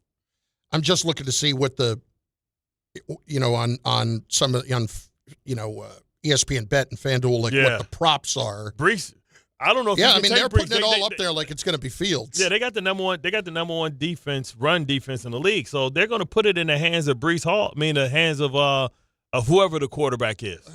And we need a quarterback that's capable of throwing us out of trouble, not just. All right, now this is wrong here. Okay, like I'm looking at just to give you an idea. I'm looking at FanDuel for a second. Yeah, Justin Fields to throw for more than 100 passing yards. 100 is minus 235. So in other words, it's a heavy favorite that he would do that, right? To throw for a more than 125, those odds are cut in half. That's how bad it is. Bro. Think about that. Harvey, I want to bet $235 to win $100 on Fields throwing for over 100 yards, or do I want to bet $130 for him to throw for more than 125 yards? That's crazy. I mean, that's cut in half. That's crazy work. Come on. What's the basketball equivalent to that? I bet it's 10 or 15 points. I ain't going to get no 15. No. He ain't going to get no 13. Not tonight. Damn. That tells you everything you need to know about this. His over-under in passing yards for the night, Drake May is 236.5. His is 129.5. What's Brees rushing yards? Don't tell me Brees rushing yards probably like 60. Let's see. Brees is rushing yards. This is number one rush defense, but I don't think it's because they're 54.5. See, I don't think they're a great rushing team. I mean, a great rushing defense team. I just think that the teams that they've gone against pass the ball a lot. We've got Fortenbaugh coming up here in a little bit, so we can ask him about some of these. But, I cannot believe that I see that. But then Travion Henderson, who has been tremendous against the Jets. Tell me you wouldn't think about jumping on this. Long speed. 75.5. Oh, that's easy work. You would think it. But this is what I want to know. Did Quincy do enough to earn his job back? I don't know how he wouldn't have. They started that's insane. Listen, they benched him. The dude had 8 tackles, 2 tackles for a loss, and a sack. Do you think they benched him for financial reasons? I don't know why. They're gonna I don't know what kind of incentives he's got left in his deal too for this year. The Jets got money. They ain't even close to their salary cap. They just dumped off $60 million. No, I understand that. I'm saying I would think if they did that would be low class. It would be. I wouldn't expect him to do it. Yeah, and he's already missed 5 games. So what is sentence in That's a good elevators point. going to get? That doesn't make any sense then from my point. Right. I forgot about that. He already missed the first 5 games. Yeah, that doesn't mean anything. He ain't going to hit no escalators. That doesn't mean anything. It just meant that they were trying to go into full tank mode. But the crazy part is 2 weeks ago what we didn't mention is that Sherwood was benched for a whole half and ain't nobody say nothing. Not a peep. Now, let's be fair. Why aren't the reporters asking that? That's what I want to know that, too. You could agree that, we were saying at the time when we found out about Quincy getting benched that, Sherwood had played worse than Quincy had. So at least you understand it. But they had nobody else to put in because Quincy was gone. But let me ask you this. Can we really start asking that question about Sherwood when at the same time all we want is for there to be accountability? That's exactly what Aaron Glenn presumably would be doing. They just paid Sherwood, and they're taking him out of the game. But that's what we asking. We want to know, hey, what was the problem? I feel like everybody missed that, and nobody said nothing. I wanted to know. Bart Carlin, ESPN New York. I quickly want to get to Ryan, the mailman, up next on ESPN New York. What's up, Ryan? Yeah, fellas. What's going on? What's going on, dude? Fellas, so I was on vacation last week, right? I was listening to y'all in the morning show, and Mel Kiper did not make those drafts of those quarterbacks coming out of college look good at all. Yeah. So my question is, let's say Tua doesn't make it in regards to the Dolphins. I know, Bart, you've been, stomping the table for Kyler Murray. You see Tua as an option for the Jets at all? I'm nervous. And they draft somebody? I'm nervous with Tua because of the head trauma. All it is one hit. True, No, listen. If he would sign a waiver that doesn't guarantee his contract, if he gets hurt from the head thing, which he probably would never do, I can't trust him to come in. Isn't it just the Jets' luck? Aaron Rodgers pops his Achilles. He gets hit in some meaningless game in preseason. Yeah. And he can't play. We got to cut him a damn check. I would not bring Tua in for a few reasons. Yeah. Number one, I don't think he's very good. Number two, I think he's a top 15. But if Tua is ever going to thrive, wouldn't it be playing in Miami? To me, Tua is Drew Brees. Right, and I don't want him playing outdoors here in the middle of November. Secondly, Tua this year has not exactly handled himself great from a leadership standpoint. Yeah, ever since he got paid that money, people thought this. It was an idea out there that Tua was willing to risk coming back because he needed the big payday because his whole family has made Tua the family business. Yeah. Remember, they moved from Hawaii all the way to Alabama to support this, and then he's got the money, so people think he's closer to the end and being ready to retire than he is to the beginning. And he may be a guy that's not going to play that long because why would you even blame him? Why would he keep putting himself at risk knowing that the next hit could be something that can damage him for life? So. You're already worried about CTE and all that stuff. Well, he's already shown signs of, major brain trauma when his fingers got stuck in those positions twice. So, I don't know if I can risk a pick on a guy like Tua Tagovailoa. I much rather try and say, hey, Mac Jones, we're not going to draft we're not going to draft the quarterback this year. You'll have this year and next year to convince us that you can be our starting quarterback for the future because in 2027, you can say, hey, I'm going to take that quarterback. And then you can go out and get so many stud receivers out there. The Jets definitely need to go get one of these studs. What's the guy, Lemon, the kid from Ohio State? They've got two receivers out there that are really good at USC. They've got there's a receiver from Ohio State this year. That's not Jeremiah Smith, the other one. Ohio State's got 4 first-round picks, right? Ryan Hartline, man, is doing a hell of a job in coaching these guys how to be great receivers. So I think the Jets, I would move down and get whatever guy I can get as far as receiver help. Mod Serling on the chat. I don't really want any part of Tua. He's not the guy I want leading the room, and that speaks to the kind of the way he's handled himself, as you were talking about, since he got the contract. Sure, we'll take Kyler Murray. Bart Carlin, ESPN New York, and on the ESPN New York app. Audio files coming up in mere moments. This is DiPietro and Rothenberg. Joe Shane's going to lead the coaching search, which means he's not going anywhere. Which is unbelievable. You've been a train wreck of an organization. Yeah, I think Brian Daboll got too concerned about what everybody else thought about him. It feels so Jets-like. So here we go again. There's no track record now with your owner and making smart decisions at either GM or coach. It has not worked out. That is 100% true. The only thing that gives me any solace is that I feel like they have the quarterback, which is a huge piece to the puzzle. But other than that, we're back to square one again. Morning Start with DiPietro and Rothenberg. Weekdays from 6 to 10 on ESPN New York and streaming live on YouTube.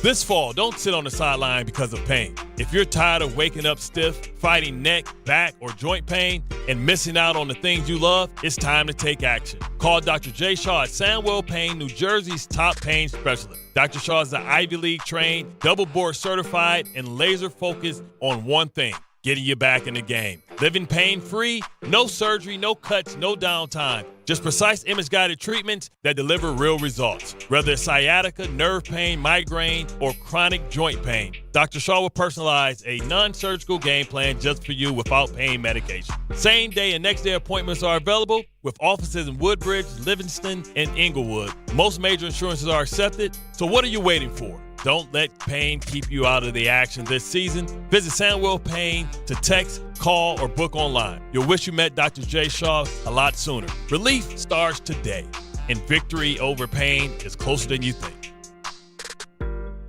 Whether you're shopping, gaming, or streaming this Black Friday season, don't take slow for an answer. Get Optimum Fiber for the fastest, most reliable, and most consistent internet speeds. Starting at $25 a month, call 888-4OPTIMUM or visit Optimum.com to switch. Act now and get a full year of Netflix, an unlimited mobile line, a $400 prepaid card, and more, all on us. Call 888-4OPTIMUM or visit Optimum.com today. Optimum, don't take slow for an answer. Terms apply. See Optimum.com for details. Fight fans, it's time for UFC 322. The action starts Saturday at the Rutherford with Team ESPN and Bud Light. Whether you need a pregame spot or you're looking for the right bar to watch the fight, the Rutherford is your destination. The party kicks off at 6 p.m. and Team ESPN will be giving away plenty of ESPN and Bud Light prizes. Join fellow UFC fans Saturday at West 33rd Street. Cheer on your favorite fighters, enjoy Bud Light draft and bucket specials all night, and cool giveaways at the Rutherford. Out here, pets are always by your side, watching the herd, running fence lines, or asleep at your feet. Pets are some of our favorite customers. When you bring them along to Tractor Supply, we'll always have a treat waiting. And with our price match guarantee, you'll always get the best price on their favorite food, toys, treats they love, and pet meds to keep them healthy. Tractor Supply, for pets out here. At AT&T, we guarantee our network so you can talk college football with your BFF while taking Buster to the vet. Hey, yeah, I can't believe he ate the whole thing of chicken wings. And I can't believe we're staging a comeback. Touchdown! Yes! Yes! Staying connected matters. That's why in the rare event of a network outage, you'll automatically get a bill credit for a full day's service. For wireless downtime lasting 60 minutes or more caused by a single incident impacting 10 or more towers, must be connected to impacted tower at onset of outage. Restrictions and exclusions apply. See att.com/guarantee for full details.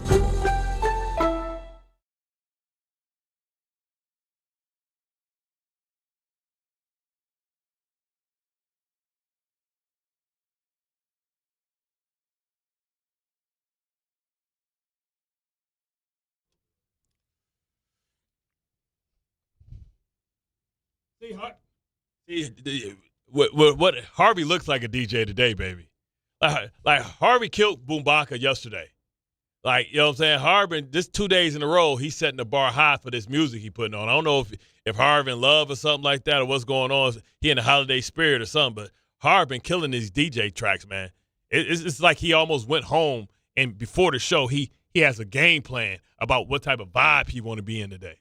You know what I am? You see that meme these days where the guy has the pen and the pen's on fire? That's me right now. I'm on fire. Balling. Batting 1,000 right now. He's Sammy Sosa right now with the enhancements. Well, I don't know about that. Are you in love? With what? He asked you if you were in love before. With the game. No, he said Harvey must be in love the way he's DJing right now. No, in love, no. No? No, I do it for the love of the game. That's it. You in hate? No. You don't got no love in your life right now, huh? No, sadly, no. Oh, man. It's Bart Carlin, ESPN New York. Call the Passport Bros. They'll find you love. And on the ESPN New York app, let's hit audio files. We got to hear from Jameis. Why not? How would we not hear from Jameis?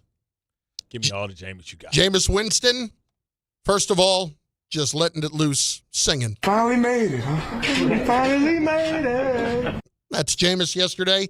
in front of the cameras for the first time as the Giants starting quarterback this season. What he wants fans to know about him. I'm going to do my best. Obviously I'm going to have fun, but I'm going to execute, have a surgical execution, and just play ball, man. Like, this is something I've been doing since I've been 4 years old, and I just get to do it in the greatest city in the world. I'm going to be saying it with my son. It's the greatest city in the world. Yeah, that's a Hamilton reference if y'all don't know. Yeah, 10-year reunion. What's the 10-year reunion of what? Hamilton. Oh, wow. Yeah. Famous. One step ahead of us all. Have you ever seen Hamilton? I have not. I think you'd really enjoy it. Me too. I think you would. When it was like crazy. I couldn't do it. I didn't see it until like last year. Yeah, I didn't feel like calling no favors and all that No, stuff. You had presidents showing up. I was like, no, I'm good. No, but I mean, like, I saw it last year. And listen, it's not the original cast anymore, is it? No, but it doesn't have to be Lin-Manuel Miranda. He's amazing. But the guy who was doing it was off the charts. Like, they were all really, really good. I think you'd love it. I'm going to check it out. Because I do love the Michael Jackson joint. Oh. Yeah. I saw that like 3 times. Can you just imagine Jameis Winston sitting like 5th row center for Hamilton? Just smiling. Yep, singing along with the whole thing. I feel like you got to damn near call Jameis up to do a set. Give him an old hobo jacket or something like that. Just let him sing a part of the set, sit in the back. I cannot tell you how jacked up I am to see him on Sunday. Me too. Like, he's just like energy personified. Just good energy, man. Like, you can feel it coming out of the camera, man. His chi. There are just people that you like to be around as people. Yep. And listen, with what happened with Jameis early in his career and the stuff that was going on, you never thought it was going to be like this, right? You know what he's become? He's moved from like George Foreman, a mean dude, to like George Foreman post-grill. Yeah, exactly. Except that you never really thought of him as a mean dude. He was just kind of a guy. Yeah, but the personality has come out the last few years. But now you just like him, right? You know? Like, it was all when we talk about eating W's, we looked at him like a weirdo. But now it's just like, man, he consistent. That's who he is. Here's a little bit more from him. In times like this, it's just action. Who's going to focus on being the solution? Who's going to focus on doing all that they can do to be the solution for this team? And me, I'm just taking it one day at a time, one play at a time, and I'm encouraging everyone else. Just do your best. Like, that's all the fans want. The fans just want us to come out there and do our very best. And when we come out and execute and do our very best, we're a tough team to beat. Well, not exactly. The fans want you to win. Yeah, you'll win. You can do your best. They'll cuss your ass out. Your best is not good enough, and you need to get the hell out of here. But we're all smiling. If Jameis comes out and throws a pick 6 in the first 3 passes, then we got a problem. Boo this man. Boo this man. Get him off the field. Then it comes to the Giant coach and the different possibilities. Albert Breer on with Rich Eisen giving his possibilities. Mike McCarthy is one that I look at, and if you're looking to stabilize things, I mean, if his worst offense was winning 12 games a year for 3 years in Dallas, like maybe he's somebody that you look at as somebody who can kind of stabilize things for your young quarterback and build a really good staff. What about Lane? What about Lane Kiffin? And Lane I love it. From an entertainment perspective, there are two names that I think would be great for me. I know the other one too. So you just go for Lane, and then I'll give you. How about you let him speak, Rich? Okay. Lane and Belichick are the two. Oh, Belichick! I thought you'd go Gruden. No, for entertainment purposes, those would be the best ones, right? Okay. Like Lane and Belichick, because Bill's obviously got the connections to the organization. He reveres the Giants. He's got a personal relationship with John Mara. Yep. I just don't know that they can go down that road. But I think Bill would walk on hot coals to get that job. All right, Rich, let him finish the answer, okay? I don't need the jumping in there, okay? Let the man speak. Talking over people. But you let people speak. You let people speak all the time to guess? You do. 50% of the time. It's usually me that you're just jumping all over, but that's all right. Anyway, Lane Kiffin would be entertaining for sure. I don't know that he fits the Giant profile. People so like much. John Gruden, man. John Gruden is starting to get a lot of Bart, support, and it's amazing. I know. The problem is this. He is suing the league. And until he stops suing the league, until that is absolutely handled 100% one way or another, he's not getting a job. I don't think the league can stop him from getting a job. I'm saying none of those owners are going to give him a job before he's done with whatever the litigation is with the league. I feel like he can get sued twice then, because they're saying he can say they're discriminating against him. So like he can sue individual teams for not letting them interview. You got to at least let them interview. Please name me the company that hires somebody that's suing them. Unless they're trying to get them to drop the lawsuit. But it's individual contractors too. Like, this is a league, but the league is made up of individual individual brands. And I'm saying, but those owners as a whole, I would say that lawsuit with what it was. But I can say, well, he can settle. What I would say, what I would say is, if Flores can be a coordinator, why can't I be a head coach? He's suing the league. Make it make sense. You discriminate against me because I'm an Asian white man. I'll tell you, when is Whitey going to catch a break? You know what I'm saying? It's time for him to come out and use his white card. Hey, the black guy can get a job, but I can't. Gruden speaking up for the disenfranchised white man. Here's Adam Schefter on Unsportsmanlike. What about Belichick, Adam? I think he'd be a great hire. I'd love to see it. I don't know that it's realistic and practical. From both ways. There's history there. There's a connection there. I'm not sure that the Giants would do it. I'm not sure Bill would do it, but I think he'd be unbelievable as head coach again. I think the Giants would absolutely talk about it. I think the Giants would talk about it. I think you have that. That's why I wish they had a search group, because then you can go through all of that and go through the process. Like, put names up there and then tell me why they don't deserve to be up here first. You know what I mean? And it's a lot of positives for Bill and why he should be up there. Last one, Scott Boras yesterday talking about Pete Alonso trying not to vomit. Pete has been a lifetime Met, and obviously when he reflects on his career, it's all he has to look to. The one thing I think Pete understands, that playing in New York is not something most can do. To become a star-level player in New York, even fewer can do it. And so I think the New York fans recognize it, and they've been very, very outward and appreciative of him. He and Haley's involvement in the community has been received so well. He's, in so many ways, from a production, middle lineup, he's an ideal franchise player, plays every day. And it's clear that the New York fans relate to somebody who is workmanlike, who is what Pete is. When I use the term pachydermium-like, I mean, he is the elephant that goes out there every day. He is impenetrable, and he really knows how to manage the pressure of that situation. So I think it's something he's very proud of because of the fact that so few have achieved that standing. Macadamium? See, again, Harvey, we talked about that. Nobel Peace Prize for Pete. And then he went on and did a Peter picked a pepper, he kept doing like a P thing. Yeah. It was so stupid. Yeah. I love Pete, but come on, let's not make him out to be Gandhi. We'll see. We'll see Pete in with San Francisco. He'll be somewhere else, I bet you, because somebody else might give him 5 years, and the Mets are not going to do that. It's Bart Carlin, ESPN New York. Hey, Fortenbaugh. Oh, my favorite time of the year. I wonder how did he cover his lip back up? We'll find out next. Thursday with Don Hahn and Rosenberg.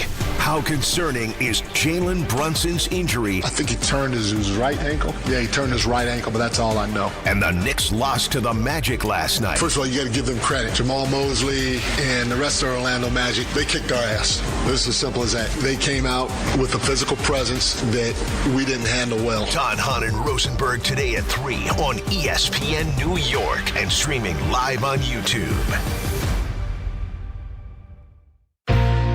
This is an ad by BetterHelp. Shorter days don't have to be so dismal. It's time to reach out and check in with those you care about, and to remind ourselves that we're not alone. As seasons change and days grow darker sooner, it can be a tough time for many.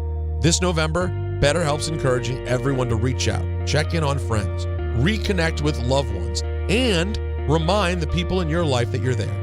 BetterHelp does the initial matching work for you so you can focus on your therapy goals. Short questionnaire helps you identify your needs and preferences, and our 12-plus years of experience and industry-leading match fulfillment rate means we typically get it right the first time.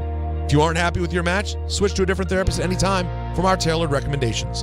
This month, don't wait to reach out. Whether you're checking in on a friend or reaching out to a therapist yourself, BetterHelp makes it easier to take that first step. Our listeners get 10% off their first month. Just call pound 250 and say the keyword timeout. That's keyword timeout after calling pound 250.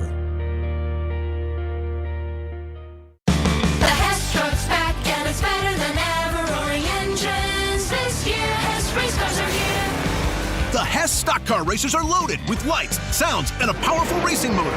Only at HessToyTruck.com. Free shipping and batteries included.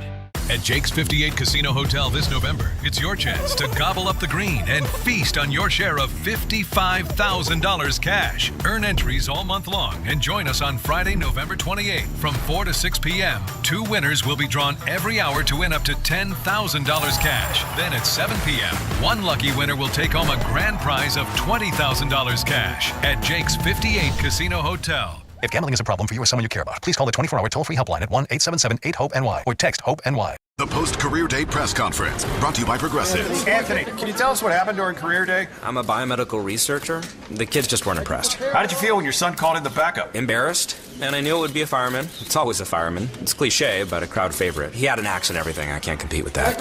And will the fireman be helping your son with his science fair project? Hope not. I'm literally a scientist. Like it or not, sometimes you need a backup. That's why there's Progressive to protect your home and auto. Progressive Casualty Insurance Company affiliates and other insurers. Not available in all states or situations. On eBay, every find has a story. Like if you're looking for a vintage band tee, not just any tee, the band tee. You wore it everywhere until your best friend stole it. Now you're on eBay, and there it is. Same tee from the same tour. The things you love have a way of finding their way back to you, especially on eBay. Where else can you find that mint trading card you searched everywhere for, or your first car, the one you wish you never sold? It has to be eBay. Shop eBay for millions of finds, each with a story. eBay, things people love. NBA fans, the race for the Emirates NBA Cup is on. Let the games begin. 30 teams will start, but only 8 will advance. Oh, he puts it in! And only one champion will capture the cup. Let's go! To finish first, they'll have to put the pedal to the metal. Who will capture the cup? Well, let's see what happens on the court. Basketball is back! Emirates NBA Cup Group Play continues every Friday on Prime.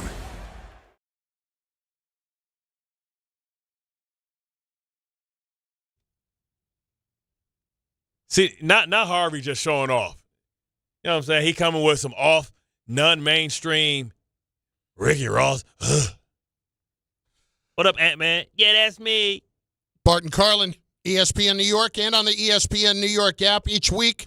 This gentleman does this free of charge. Not one free coupon to Arby's has been sent his way for coming on and giving us 15 minutes of incredible sports wagering knowledge. He is Joe Fortenbaugh of ESPN Bet and of ESPN Bet Live.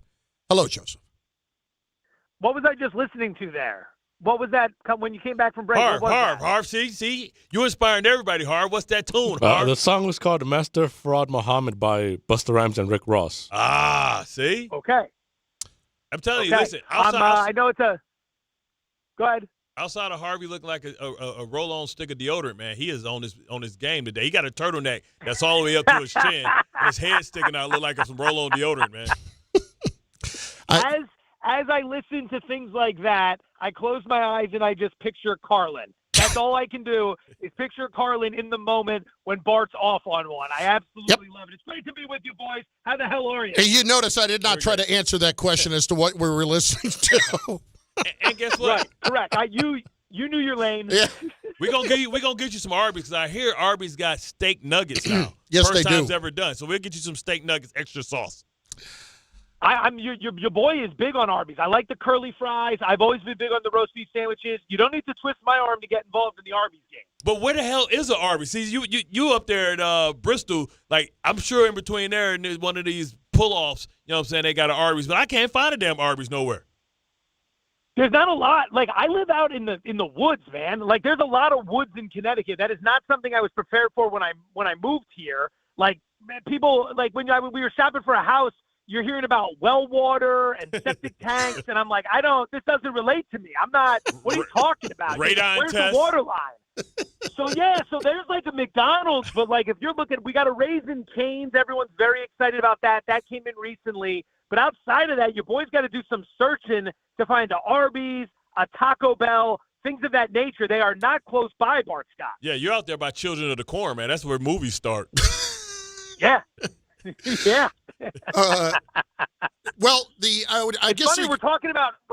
It doesn't make any sense. We're talking about food, and Carlin's the quietest one of all. It is because here's the thing. I can honestly say, I've never been to Arby's, not once. What? Never once. Because again, they're impossible to find. Hold up, all these obscure places you are for college town, you ain't rolled by no Arby's? No, man. I know you live by a Cracker Barrel. Every place in the Big Ten got a Cracker Barrel somewhere. Oh, yeah, you can't walk down the street without tripping over a Cracker Barrel. Arby's, I can't find to save my life. Can't find an Arby's. This is incredible. I had no idea this is where this was going, but yeah, I've never been to an Arby's. I've never had one. Never seen Scarface. So disrespectful. Yeah, I never seen Scarface either. Carlin's Corner Table. Yeah. We got to get a Carlin's Corner Table Arby's. You've been hearing the hype. Now it's time to try it for yourself. Yeah. How do you eat your roast beef? How do you get your roast beef? If it's something that he need to do, is it like some au jus? You get to dip it or something like that? How's the? Man, well, I want to get involved with the au jus. I want to be doing the whole thing. That's what I like about Chicago when you get those.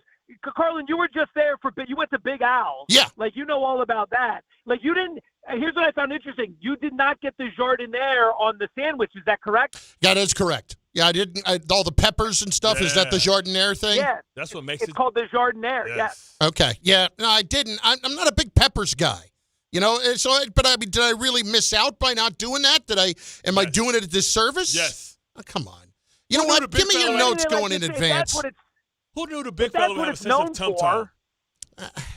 Listen, here's what I know. If that's what they're known for, why would they charge an extra for it? That's what I want to know. Why isn't that standard on the sandwich if that's what they're known for? Listen, if I go to McDonald's and I say no cheese, I want 10 cents off. Cheese is expensive. Joe Fortenbaugh is with us. Oh, man. Interview of the week right here. Exactly. What I imagine, I've never had a high opinion of Arby's, which would make tonight the Arby's of football, the Jets. Let's discuss. Now, I just have to start with this. I came across what I found to be an amazing prop. I was perusing FanDuel earlier, and I know that's not what we talk about, but I'm just spotting them because this was where it was. For Justin Fields tonight, if he actually is the starting quarterback, which is such a big mystery, if Justin Fields tonight throws for over 100 yards, Joe, it was minus 235. For him to throw for over 125 yards was minus 130. It was almost cut in half to throw for 25 more yards. That's how bad it is for Justin Fields. Yeah, I mean, no Garrett Wilson tonight. Those are basically Joe Fortenbaugh high school quarterback stats right there you're talking about, because that's how your boy got down back in the day. Good defense, good running game. Quarterback threw about 6 passes per game. Still won the district championship. No big deal. So here's where we are trying to assess this tonight. To your point, a lot of books don't even have props on Fields right now because we're not even sure if he's going to play. Is there a reason why this needs to be a big mystery? Are we trying to slow roll the Patriots here, who might be the biggest favorites on a Thursday night in history? Like, what are we doing? I'll throw this at you. I'm going to throw this right back at you guys. I haven't done anything with the Fields props yet. You take Garrett Wilson out of it. I do like Brees Hall in the receiving game, over 2.5 receptions, over 16.5 yards. I would not bet him in the rushing game. I played the prop earlier today, under 56.5 rushing yards. That's down to 52.5. You don't need me to go into details on how good the Patriots have been limiting opposing running backs. I'm sure you guys have touched on that. They've been incredible against the run this season. So I think Hall gets involved in the passing game. I'll throw this one at you because this is something I always look at. I talked to Bart about this once before as well. Thursday night, more than anything else, comes down to coaching. Yes, health obviously is very important, but coaching is super important on the short turnaround.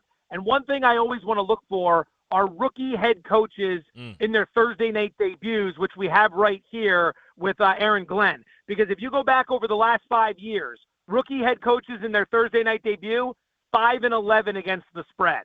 We saw it last year one time, Mike McDonald in Seattle hosting the 49ers. So think about this. McDonald's clearly a very good coach based on where Seattle is this year. Now, last year they weren't as good of a team, but he was at home on a Thursday night facing a banged-up Niners team, and he lost against the spread as well. That's what happens to these rookie coaches in this spot. So for Aaron Glenn, that's the big challenge. Do you have your team ready to play against a very good opponent when you're on the road just 4 days after your last game?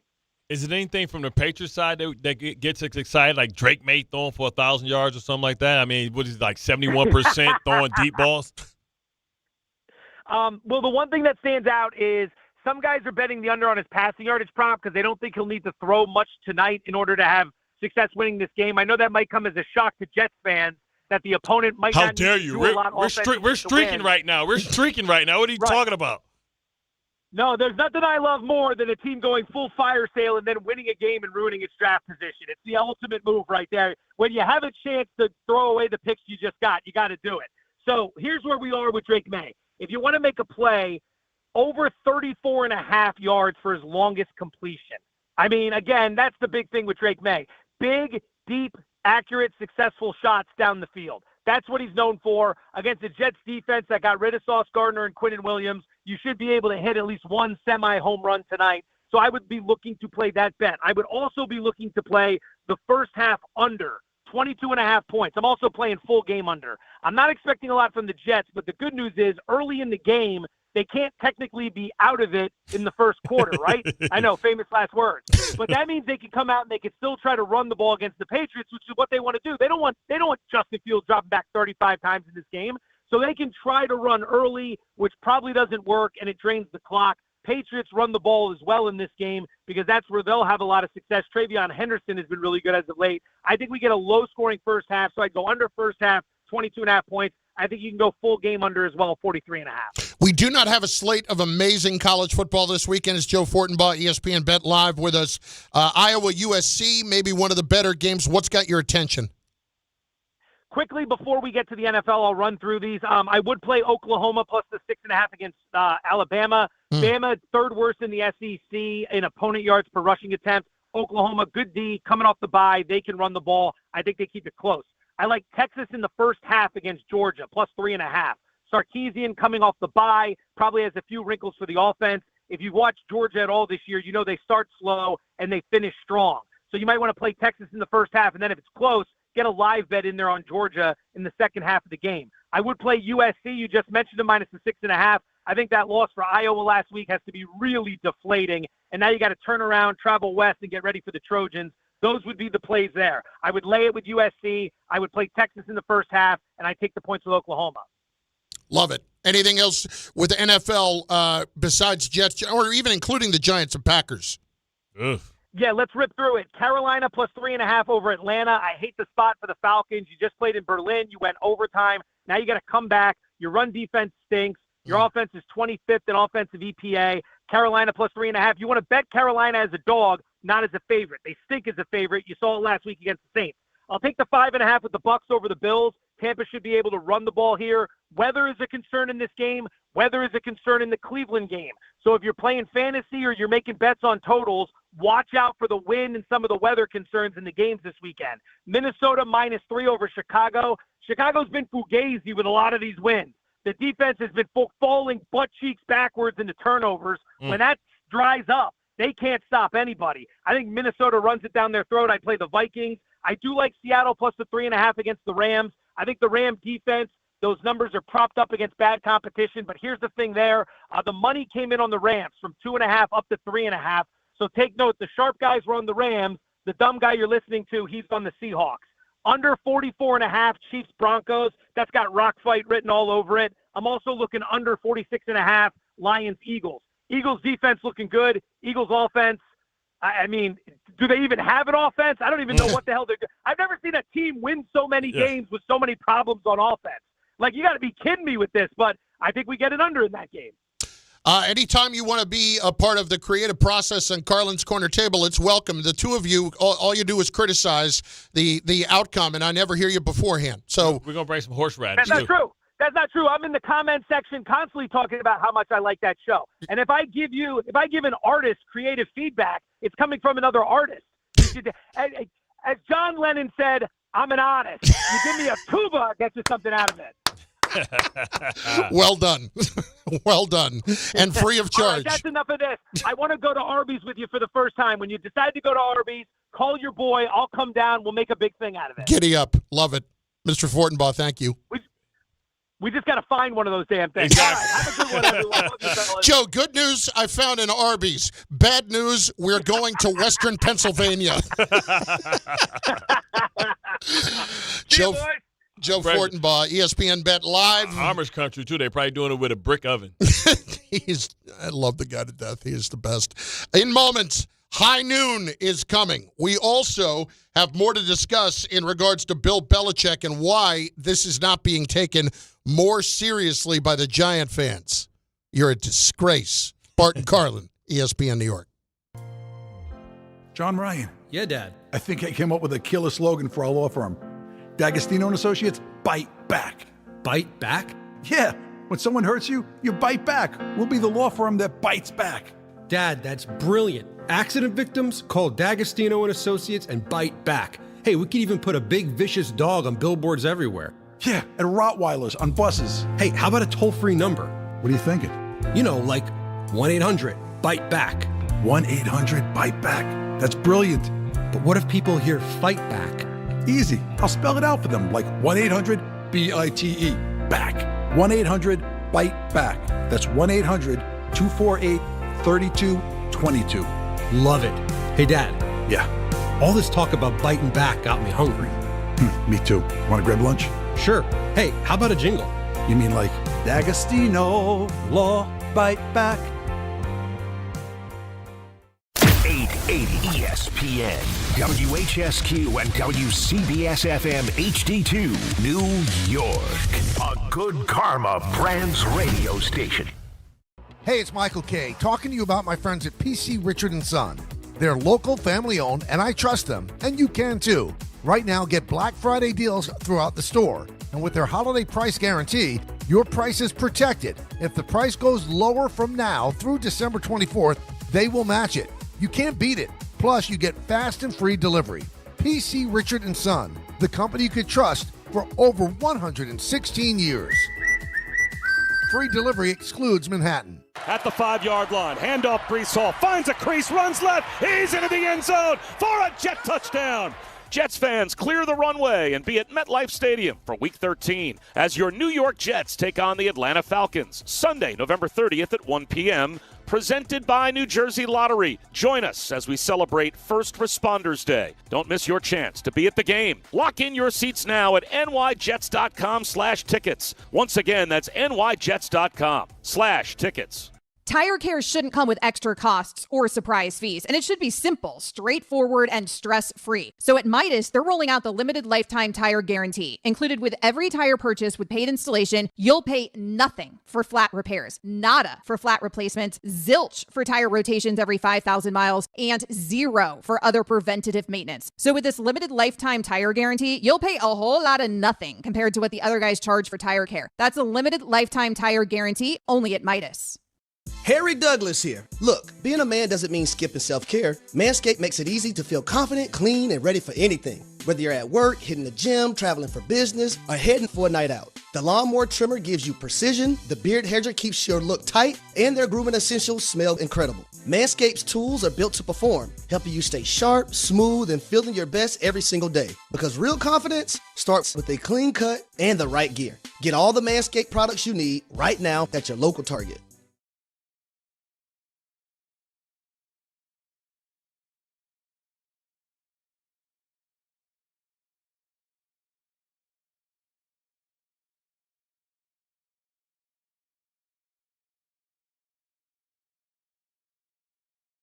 That's right.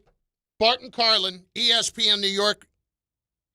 These wires always get caught up in my chair. Snoop Dogg. That's because you be spinning around, man. You be spinning around like the like a top. Mess. It's all good to come back to you. I feel it. Because guess what? It's the third hour of the show. And we know what time that is, Bart. It's the power. It's the power hour.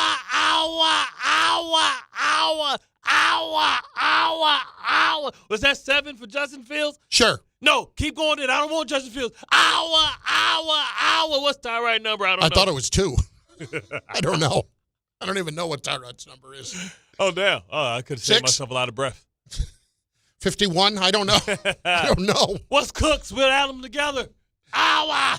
As long as I don't see 7 tonight. You know I'm going to, though.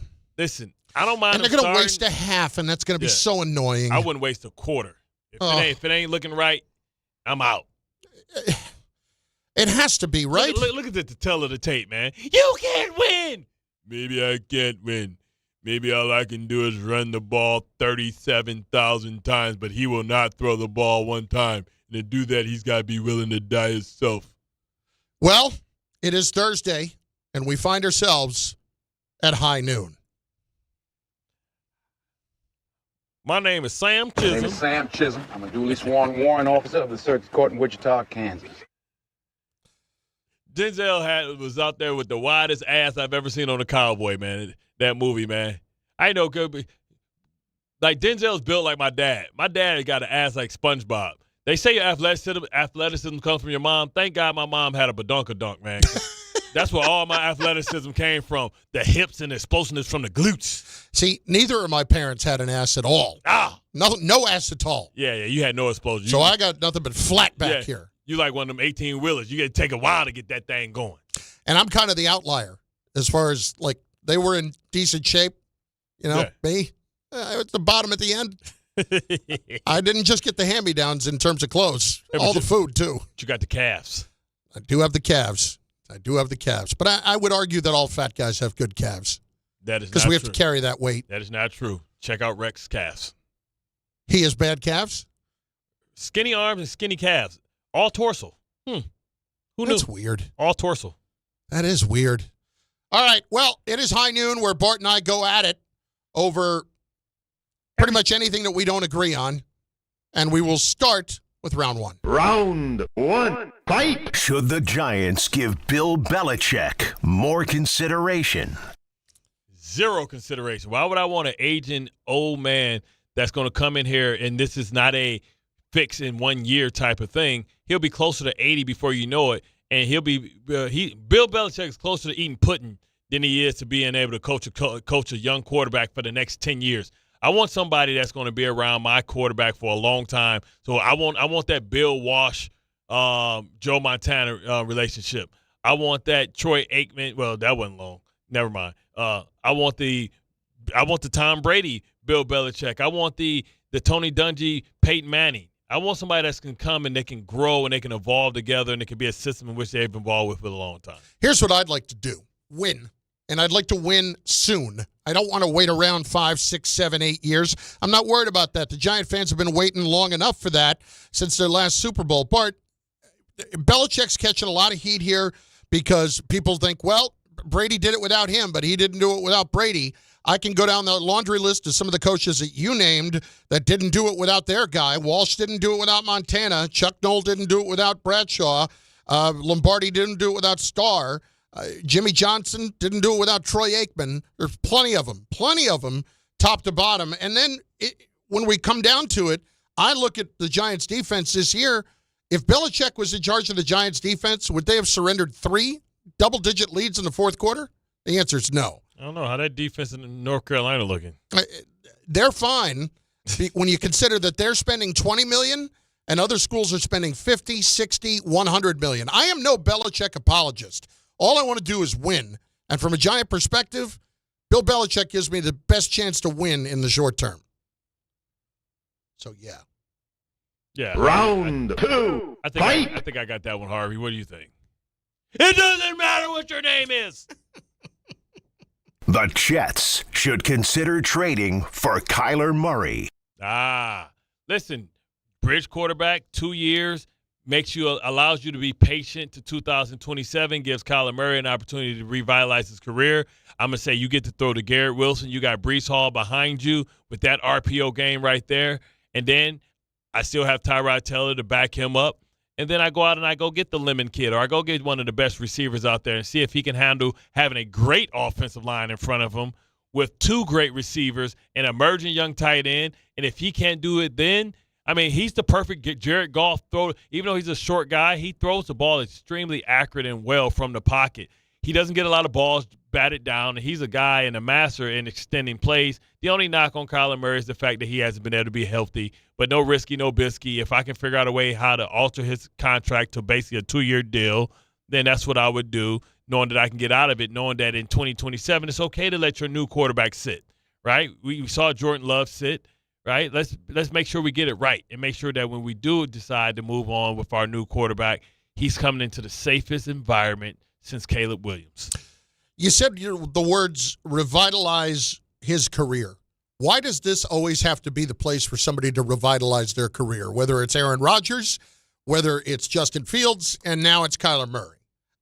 I'm tired of bridge quarterbacks. I'm tired of, guys that can rediscover themselves here. 'Cause it doesn't happen here. I would not go down that road. I really wouldn't. And I think Kyler Murray can play. My biggest knock on Kyler Murray is quite simply that he can't stay on the field. And if you can't stay out there, why am I trading for you?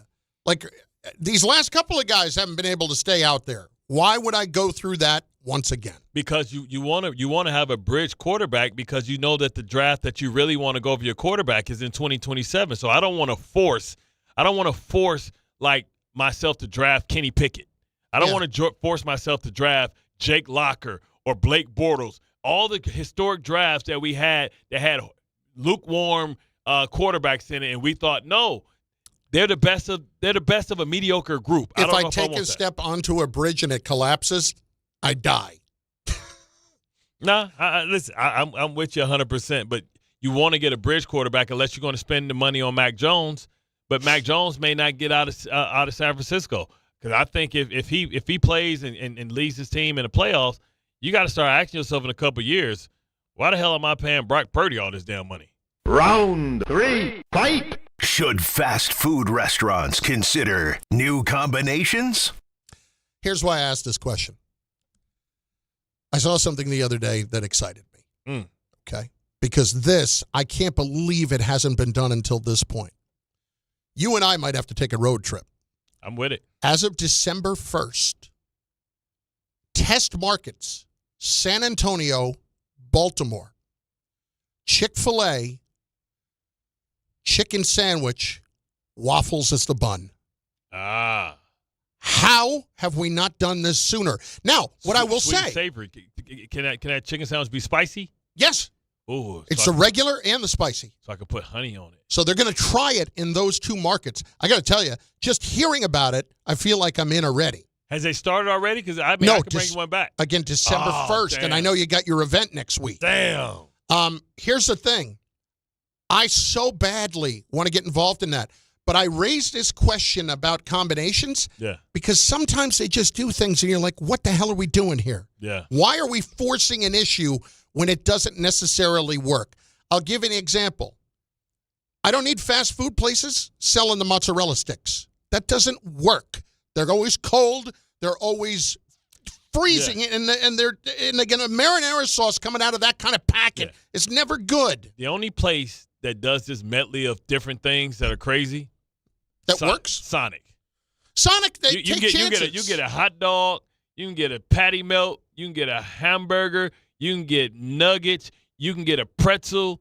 You can get what else they got? The only thing they don't sell there is chili. But everything is good. That pretzel's amazing. So the question to you is, should these fast food places be taking as many swings as they do? I mean, the problem is the fight for the competition is so hard. Burger King to Wendy's to Checkers to Smash Burger. Now what's happening is you're getting these luxury places coming in like Smash Burger that's kind of like upper scale. They're like the bougie hamburger. You know what I'm saying? And you got Smash Burger, and what's the other one that they have? Five Guys, and it's another one that's kind of on the bougie. Burger Fi? No, what's the one that they brought us the stuff here? Smash Burger brought us the stuff here. But what's the one you love when we go to the restaurant? You always give the Shake Shack? Shake Shack. Yeah. You know what I'm saying? So, like, you got these, like, it used to be Fuddruckers used to be in that world, too. But now you have these, like, celebrity type of bougie, I'm a hamburger, but I'm a dressed-up hamburger. You know what I'm saying? We never frozen type stuff. You know what I mean? We don't use the green, the pink filler. Here's the problem, is that the prices have come up on the regular drive-through fast food. It's so crazy. That it's coming way too close to those other ones. Even those other ones, if I get dinner for my wife and I from Five Guys, and I'm telling you, the order is not nuts. It's a couple of burgers, fries. You look up, it's $45. Yes, it's ridiculous. I swear to God, I went to McDonald's the other day, and I asked for some stuff, and I usually don't go to McDonald's, but I was just in a rush. I wanted something quick. I said, man, if this was the case, I could have went to Outback, man. I could have went to Outback, got a real steak. You just charged me $35, $40. Man, is buffet still cheap? I haven't been to one in forever. Man. Like Country Buffet or something like that. I haven't been to a buffet restaurant in a long Country time. Buffet, boy. Give me them taters. Give me them taters, that gravy, baby. I don't blame these places for taking the swings. Yeah. I feel like, you stick too much to the idea of you ain't growing, you're dying. Yeah. But I wonder sometimes if you just focus on doing what you do really, really well, like Chick-fil-A does that. Five Guys, too. Like, yeah. You don't screw around. You stay locked in. Yeah. Maybe that's the best course of action. Could be a way to weather the storm, but it's so much competition out here right now, man. Are you on board, Harvey, for the chicken and waffles sandwich with the waffles as the bun at Chick-fil-A? I feel like I've seen this before somewhere else. Well, I mean, plenty of places have chicken and waffles. I don't know about the sandwich part of it. As a bun, that's totally different. I don't really remember seeing it anywhere. I'm always for it. There's bacon in this sandwich, so count me in. There is bacon in the sandwich, yeah. See, I would like to eat it. I don't know if I want to eat it with my hands or if I want to put some syrup on it and cut it like it's chicken and waffles. They do give you syrup, too. Right, that's what I'm saying. Ray, what do you think? Oh, it's definitely a winner. Yeah, I think so. Yeah, you're not putting cheese or nothing on this. You're eating this plain, right? No matter your political views, I think we can all agree on this. Yeah, we good with this one. December 1st. Damn. Baltimore and San Antonio are their test markets. I don't know why they didn't go Detroit. Detroit, one of the fattest cities in the world, bro. They would eat anything. Man, you give us some. Well, maybe that's the problem. You give us some trans fat. Maybe if it's one of the fattest cities in the world, they don't feel like they're getting the proper kind of response on the food. Like, don't go to Detroit; they'll eat anything. Yeah. If that's what your thought process is there. Yeah. Let's go to some discerning places. Is Baltimore a discerning place? How come New Jersey is never the trial place? Yeah. Listen, somebody gonna go there and shake some Old Bay. If you go to Baltimore, they're gonna shake some Old Bay on that thing. There is part of me that I want to make that 3-hour drive down to Baltimore and. Hey, you could be in there. You could be in the area. Carlin's corner table. I got somebody bring it up. Oh, you can take. That could be good though. You can take the train. Yeah, that'd be dope. We just took one day during Christmas time. What are you doing? Well, very special, very Christmassy. I'm gonna hop on a train. I'm gonna go down to Baltimore. I'm gonna walk over to Chick-fil-A and get a chicken and waffle sandwich, and then I'm gonna get back on a train and come back north. Say what? Say what? Like the thing I always respected about Chick-fil-A too. Did you know that, and you probably know this, that like when I used to do Rutgers basketball, you'd get on the bus late at night, you would have ordered something, and they send out the team managers to pick up the meal, whatever it is. Exactly. So sometimes it would be Chick-fil-A, mm-hmm. and they would come back. Chick-fil-A would never send fries because they didn't want their fries to be cold. Yeah. They didn't want that. So they wouldn't even send it. They don't even want nobody to taste it. They would not allow you to buy it in that kind of an instance. I'm not a fan of Chick-fil-A fries. They're waffle fries, right? Yes. I'm not a waffle fry guy. Usually I'm not either, but they can be solid. cold. Some is give me some straight shoestring, or like give me the Shake Shack fry. I need some skinny fries. Or if I like the hand cut fries. I think the fries from Wendy's, Five Guys. But for Wendy's too. So they're very good. If I'm gonna go crazy and do something like off the radar, like Rallies or Checkers with that seasoning, like with the pepper, the big Buford type fries, I can deal with those, man. But I'm not a big fan of waffle fries. I can cook them and like them. I can't buy them. Like they're not good at restaurants. I don't turn them aside. I don't seek them out. Yeah. If that makes sense. Totally. Bart and Carlin, ESPN New York, and on the ESPN New York app. Robin and Yonkers been waiting for a bit. Robin, what's up? You're next on guys, ESPN how are New York. you? Hey, good. How are you? Good. First time calling you folks. Thank you. Rob, are you the Robin that Rick yelled at the other day? No. Oh, okay. Rick yelled at a Robin the other day. It was disrespectful. Anyway, go ahead. Well, I'm calling to say just a couple of things. One, there's an Arby's in Yonkers, but I don't. I've only been there like twice or something. Okay, that's good to know. I used to live in Yonkers a ways back. Oh. Yeah, right off Executive Boulevard. Yep. Oh, wow. Yeah. Not far. Not far. That's pretty cool. All right. And let's see. And Belichick, I heard him on the radio. It was an ESPN clip. Okay. That said that he is not, like he said that he's not going to think about coming here. No, don't believe that. Like they all say that. Remember Nick Saban? I am not going to be the head coach of LSU. Yeah. Say hello to my family. He was right there. I am not going to the NFL. A week later, he's going to the NFL. I am not going to Alabama and leaving the Dolphins. A week later, he's gone. Exactly. Yeah. You can never trust what they do, not what they say. I would not trust anything that coaches say when it comes to that stuff. It's amazing. Their agents get all the information out there to all the information guys, and then the coaches come out and say, people who talk about this don't know what they're talking about. They know nothing, and then a week later they're gone. They almost like grill you for the audacity for you to ask or report something, and then they come out and it's like nobody ever apologizes. Well, the thing about Belichick, to go back to that for a moment, is simply this. I do think we forget what he has accomplished in his career, and I think it's really kind of downplayed because of the Brady factor. Mm-hmm. And I look at all of the other great coaches, and the guys that had, mini dynasties or dynasties all had the same thing. Andy Reid didn't win a Super Bowl until Patrick Mahomes got paired up with him.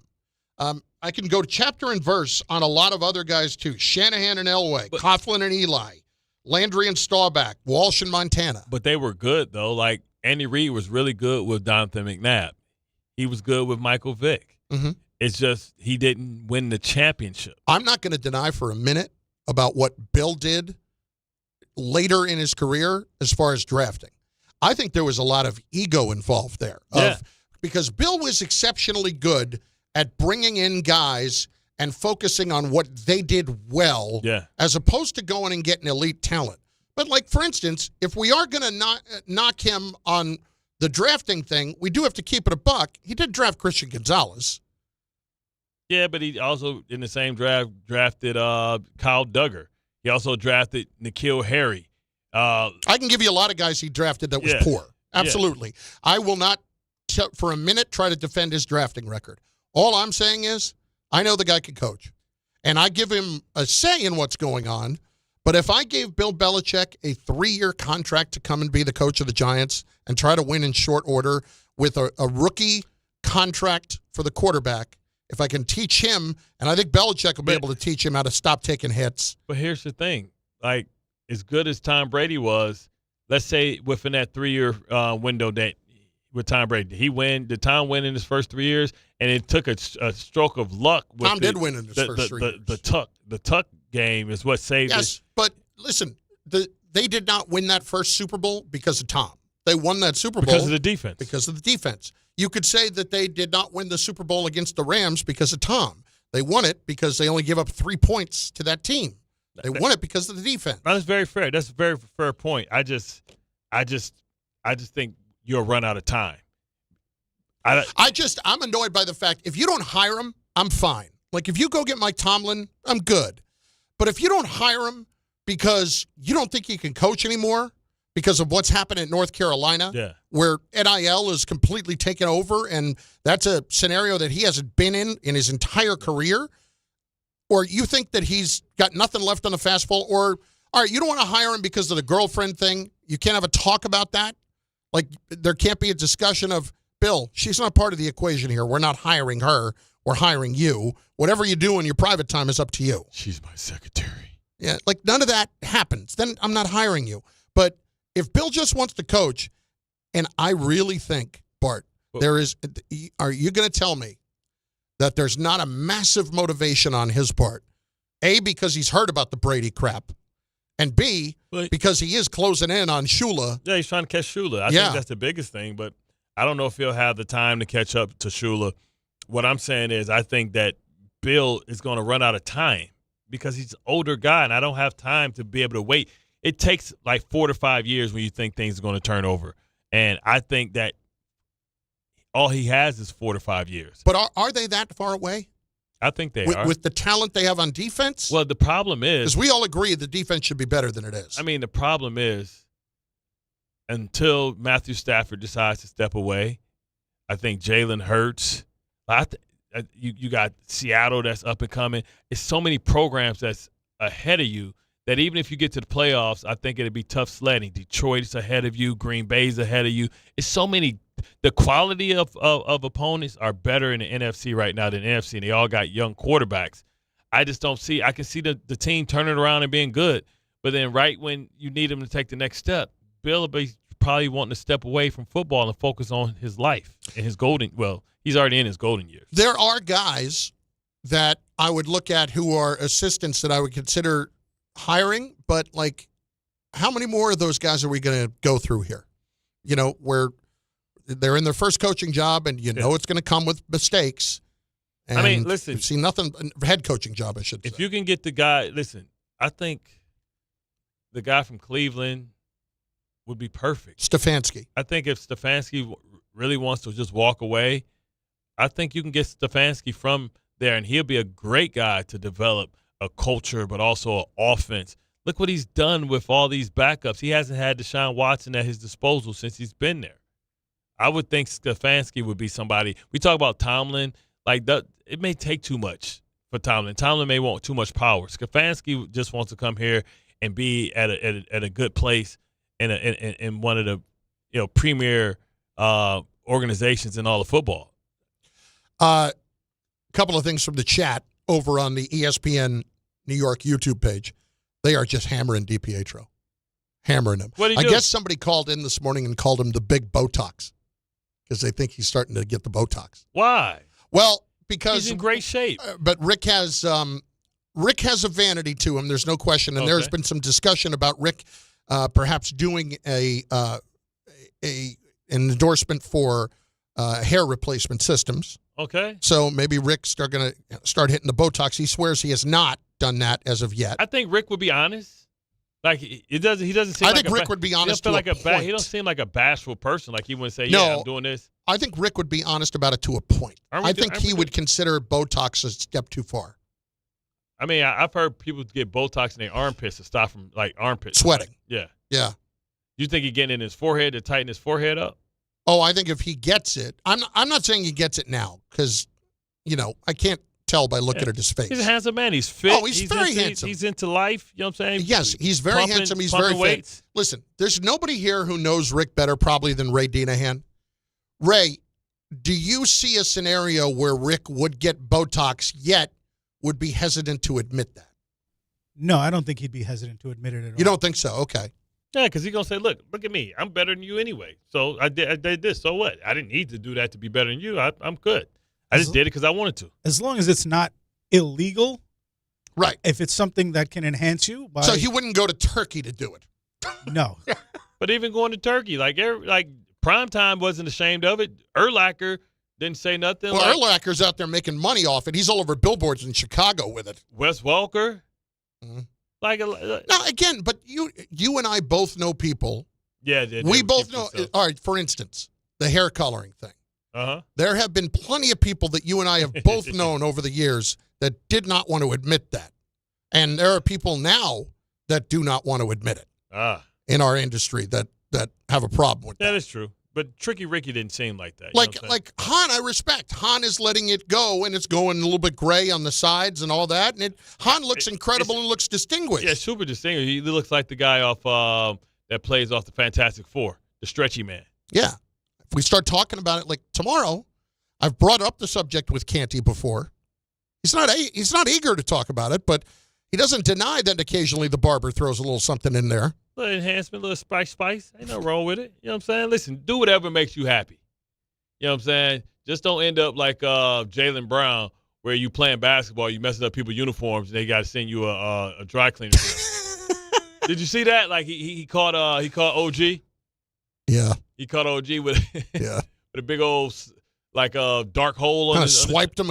Yeah. I knew somebody who was. I think I told you this. I knew somebody who was so bad on it that didn't want to admit it so badly about the hair stuff. Yeah. That a friend of mine saw him at the gym, and he got to the gym and he got up on the scale completely naked, except he was wearing a hat.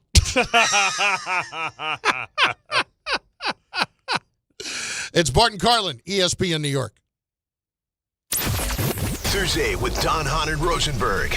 How concerning is Jalen Brunson's injury? I think he turned his right ankle. Yeah, he turned his right ankle, but that's all I know. And the Knicks lost to the Magic last night. First of all, you got to give them credit. Jamal Mosley and the rest of Orlando Magic, they kicked our ass. It's as simple as that. They came out with a physical presence that we didn't handle well. Don Hahn and Rosenberg today at 3 on ESPN New York and streaming live on YouTube. This is an ad by BetterHelp. Shorter days don't have to be so dismal.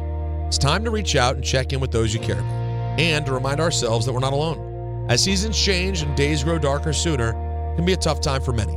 This November, BetterHelp's encouraging everyone to reach out, check in on friends, reconnect with loved ones, and remind the people in your life that you're there.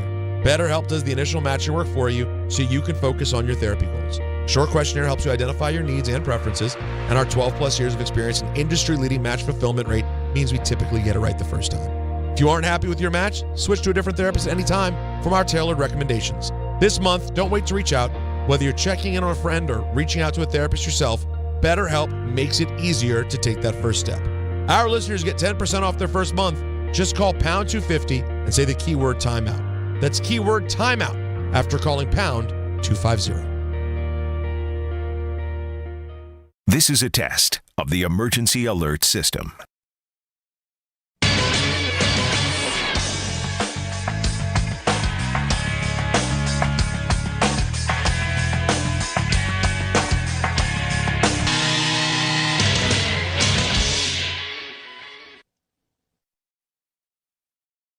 Fight fans, it's time for UFC 322. The action starts Saturday at the Rutherford with Team ESPN and Bud Light. Whether you need a pregame spot or you're looking for the right bar to watch the fight, the Rutherford is your destination. The party kicks off at 6 p.m. and Team ESPN will be giving away plenty of ESPN and Bud Light prizes. Join fellow UFC fans Saturday at West 33rd Street. Cheer on your favorite fighters, enjoy Bud Light draft and bucket specials all night, and cool giveaways at the Rutherford.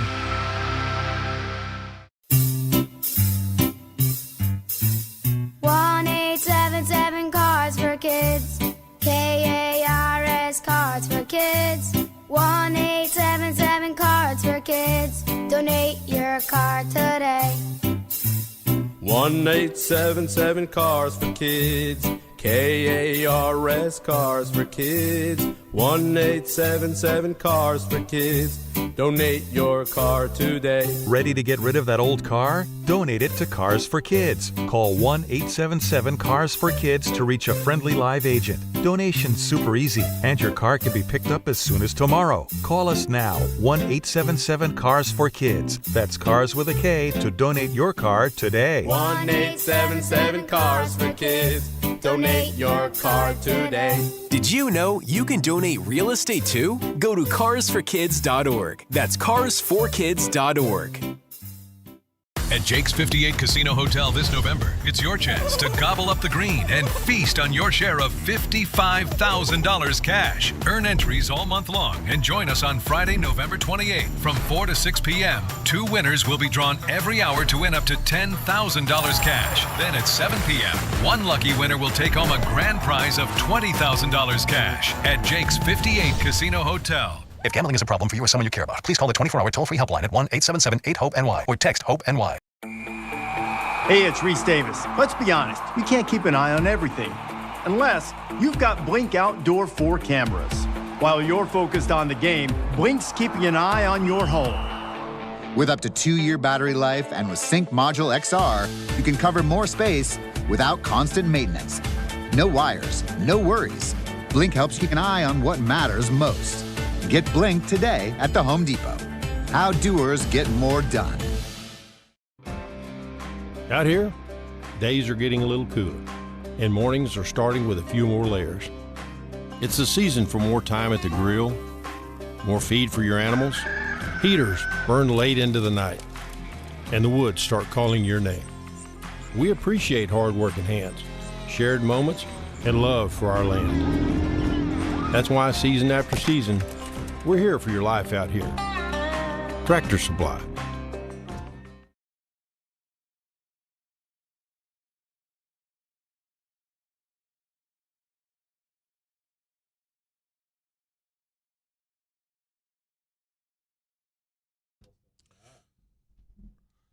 all my friends, and you know this.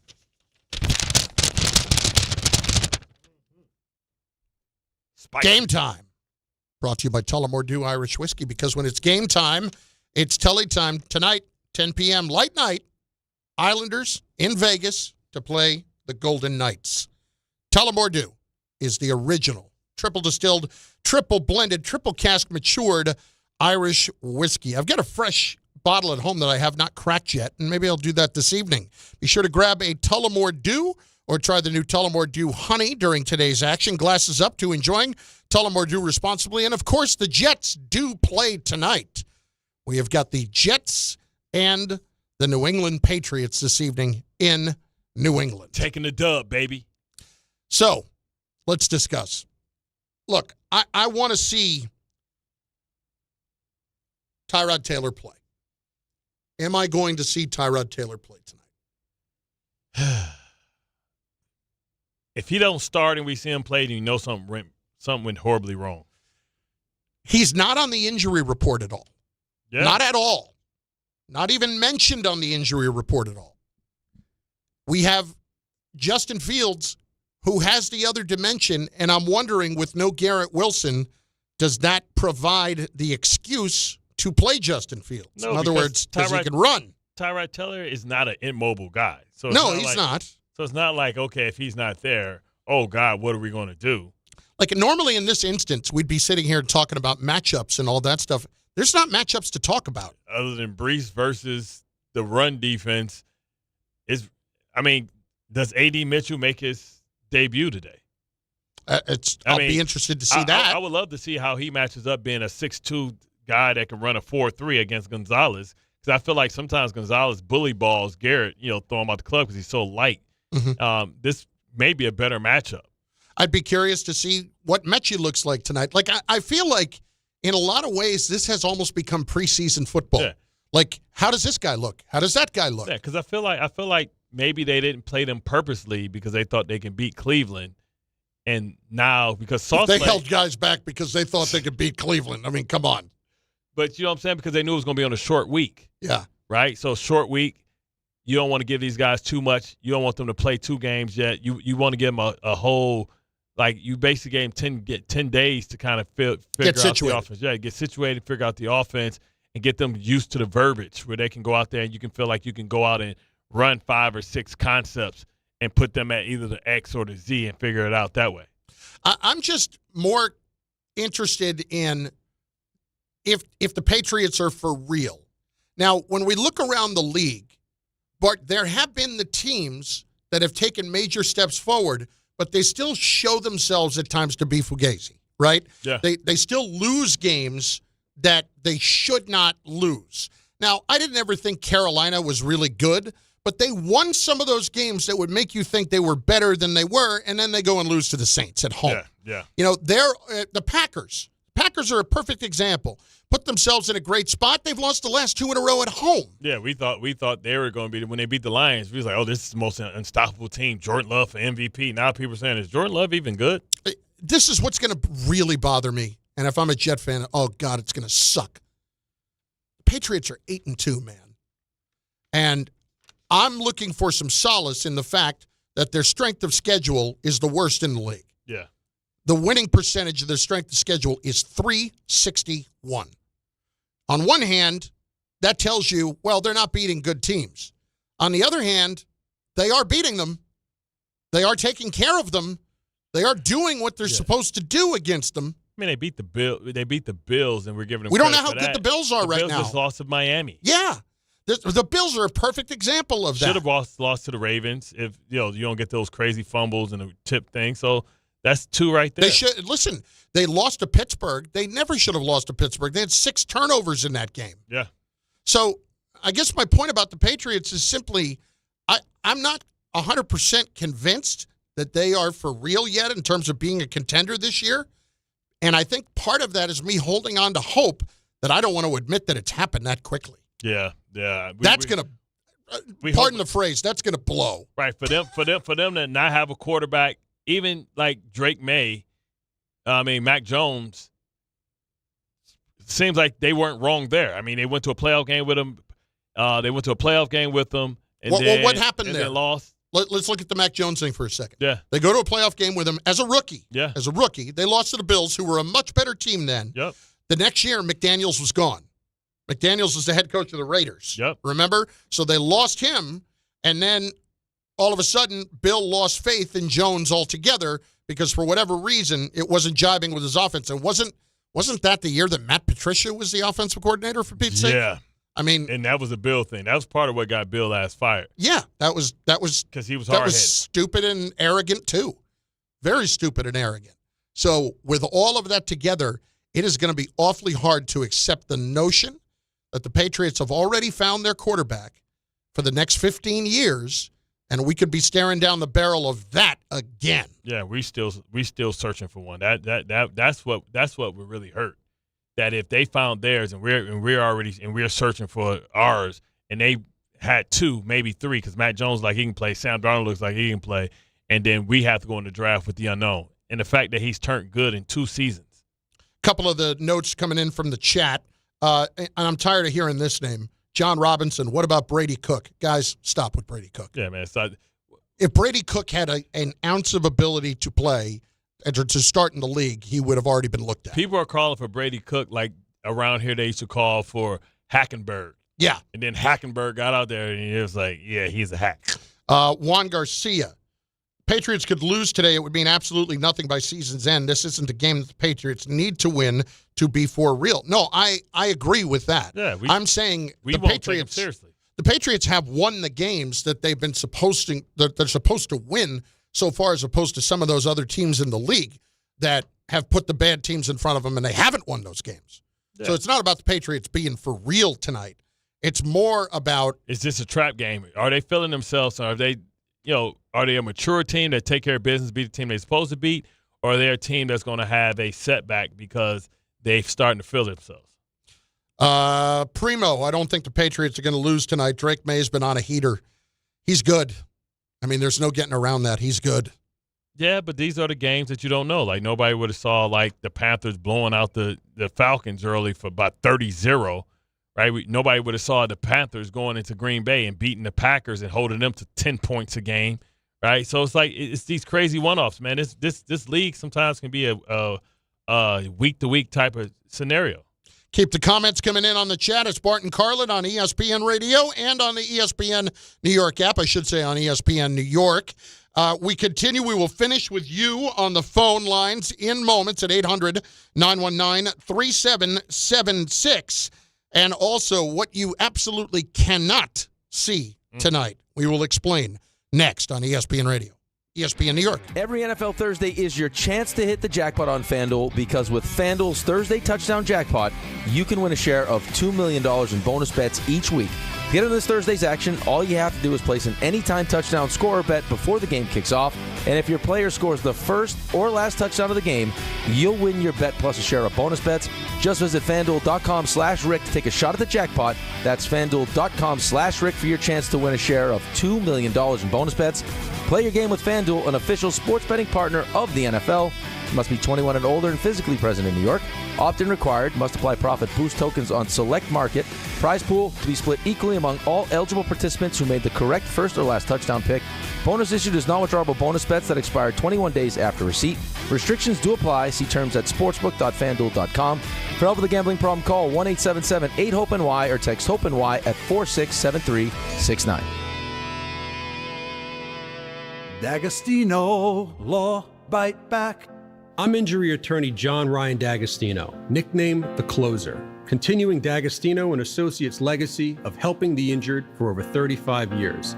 My father, John D'Agostino, built this injury firm to help accident victims. This is John D'Agostino, and this is a family firm. For us, it's about doing what's right and making sure somebody pays for your pain. Call us first at 1-800-BITE-BACK. That's 1-800-BITE BACK. They call me The Closer because big or small, in court or out, I'm fighting to get the job done, to win, to get you every dollar you deserve. D'Agostino & Associates has offices throughout New York and New Jersey and will come to you. I've been there and I'll be there for you. Call us first at 1-800-BITE-BACK. 1-800-BITE-BACK. That's 1-800-248-3222. Hey, it's Michael K. talking to you about my friends at PC Richard & Son. They're local, family-owned, and I trust them, and you can too. Right now, get Black Friday deals throughout the store. And with their holiday price guarantee, your price is protected. If the price goes lower from now through December 24th, they will match it. You can't beat it. Plus, you get fast and free delivery. PC Richard & Son, the company you can trust for over 116 years. Free delivery excludes Manhattan. Some people just know you can save money on car insurance by checking Allstate first. Like to check Kirk Herbstreit's pregame analysis first, before talking to your brother-in-law. In this game, the key thing to watch will be the offensive line versus their front seven. If they can get pressure without blitzing, this could be a long night. Okay, Kirk. I know stuff. Ooh, checking first is smart. So check Allstate first and see what you could save. You're in good hands with Allstate. Potential savings vary, including based on how you buy, subject to terms, conditions, and availability. Allstate North American Insurance Company and affiliates, Northbrook, Illinois. At AT&T, we guarantee our network so you can talk college football with your BFF while taking Buster to the vet. Hey, yeah, I can't believe he ate the whole thing of chicken wings. And I can't believe we're staging a comeback. Touchdown! Yes! Staying connected matters. That's why in the rare event of a network outage, you'll automatically get a bill credit for a full day's service. For wireless downtime lasting 60 minutes or more caused by a single incident impacting 10 or more towers, must be connected to impacted tower at onset of outage. Restrictions and exclusions apply. See att.com/guarantee for full details. The city that never sleeps and never stops talking sports. ESPN New York is always on. Now you can live and breathe everything New York sports wherever you are. On your radio dial, on the ESPN New York app, and streaming live on YouTube. However you watch or listen, ESPN New York is always on for you. Hear us, stream us, watch us. This is ESPN New York.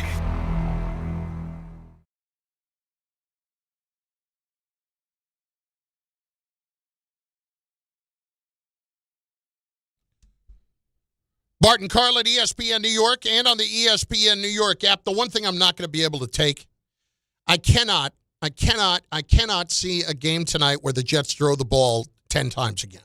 I cannot see that.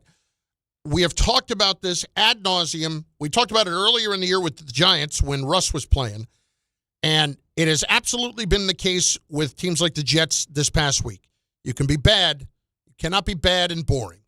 And tonight, if the Jets are in a position with no Garrett Wilson where they throw the ball 10 times, I'm going to poke my eyes out. And it's not a promise. It's not a bet. I'm not actually going to do it, but you get the point. Yeah, this is a national featured game. This is like Monday Night Football. This is a game where you have the attention Al's of going all to be your so peers. ticked off. Al Michaels will be so ticked off if the Jets are doing that. Yeah, man. He'll be in such a bad mood. And that's what I'm saying. Like, why did we not get them against the Bengals? At least that was an exciting game. And you got to act like you're attempting to win this game, too.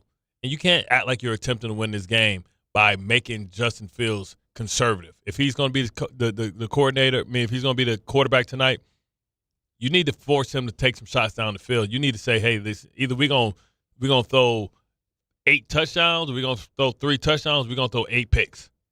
But we got to be aggressive. We can't come in here conservative and think, okay, we're gonna beat the Patriots at a game that they're better equipped to play, because they can be 2-dimensional. They believe in their running back. They believe in their quarterback ability to throw the ball down the field. They feel like they have all the matchups, right? So you have nothing to lose. You have to be aggressive down the field. If not, then you're just wasting our time. Let's hit it. Kevin and Black Kev on the island. Speaking of getting fired. Hi, Kev. How are you? Thank you. Please don't get me fired. His name is Kevin. He asked me to call him Black Kevin, and I don't know what to do with it. So there we go.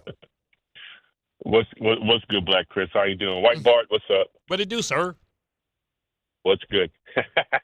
Listen, hey, Bart, I know that you don't really feel too high on Bill Belichick as a prospect for us to come to the team, but for some reason I've been waffling with it. I've been thinking hard. I've been like, you know what? Might not be that bad of an idea. All I really need for Bill to be is an overseer. I mean, it's not like he's gotten stupid. It's like he's forgotten football. He's just gotten a little bit older. That's about it. So if you have an offensive coordinator or quarterback coach, somebody that is underneath him and that he is overseeing, I don't see what the problem is. I'm not worried about his age. I don't need him to do a great deal of legitimate coaching other than telling them exactly what to do, and then they will give out the message to what's needed to quarterback. And wouldn't he be the perfect person to look at a Jackson Dart and say, "Listen, kid, get your head out your ass or whatever. When they're coming at you, go down." But you don't think Jackson Dart's going to listen to that? I mean, but listen, I don't know if you've been around any YNs lately, but they don't really take a lot of stuff from, like, listening to old people, man. Like, you ever had, like, you got any young nieces and nephews, you try and tell them about the game, tell them about how to mature. Do they seem like they listen to you at all? I feel like they listen to us less. They want to talk to somebody that's more their peer. They rather hear from Sean McVay, somebody that's a innovator, or somebody like that. I mean, and who's Bill going to bring in? Is he going to bring Bill O'Brien? Yeah, but see, okay. Hey, let me ask you a question, though. Now, again, I've had my issues there with Mike Kafka. This is going to be the perfect time for him, as it goes to show whether or not he could either be a legitimate head coach, but at the very least, maybe he might just be one of those that's better suited to be a coordinator. So now, within these 7 games, if he shows to be something competent, do you think that there's an outside shot that he might be willing, if they brought in Bill Belichick, to even coach under Bill for at least 2-3 years and then at that point take over? What do you guys think? I mean, I see what you're saying. Like, Bill's going to give him his world like he was supposed to give it to Josh McDaniels. So Josh McDaniels like, nah, you ain't never gave me your word. I'm out of here. Once he said that Mayo was going to be the future head coach after he promised. And that wasn't up to Bill either. That wasn't up to Belichick. But remember, Josh McDaniels, he said he's going to give him his world. Oh, yeah. And he didn't take the job in Indianapolis, and then Bill didn't give him his world. I just don't know. Like, I don't know if I can trust Bill. Listen, it's one thing. I always caution when somebody is successful somewhere else, you thinking that Bart, you can just plug and play them here. You don't trust that Bill and all this wisdom, all the knowledge that this man has, that he could not pass that on. Now, I don't care about Josh McDaniels, but he's at the Giants right now. This is his dream job. Who did Chuck Noll pass along? Who did Chuck Noll pass it along to? Who did Tom Landry pass it on to? Like, it's like, just because these guys are old, they're old because they keep all the secrets to themselves. A lot of them don't really. Bill, everybody that left Bill wasn't a great coach and came back. So who's to say that he brings in somebody else? Vrabel was really the best coach that was ever under Bill, and he wasn't really on the Bill coaching tree. Right. He's not his tree. He's a player. He's a player. I mean, he learned. He played for Bill Cowher. He played for Bill Belichick. He didn't learn how to coach from them. Now, listen.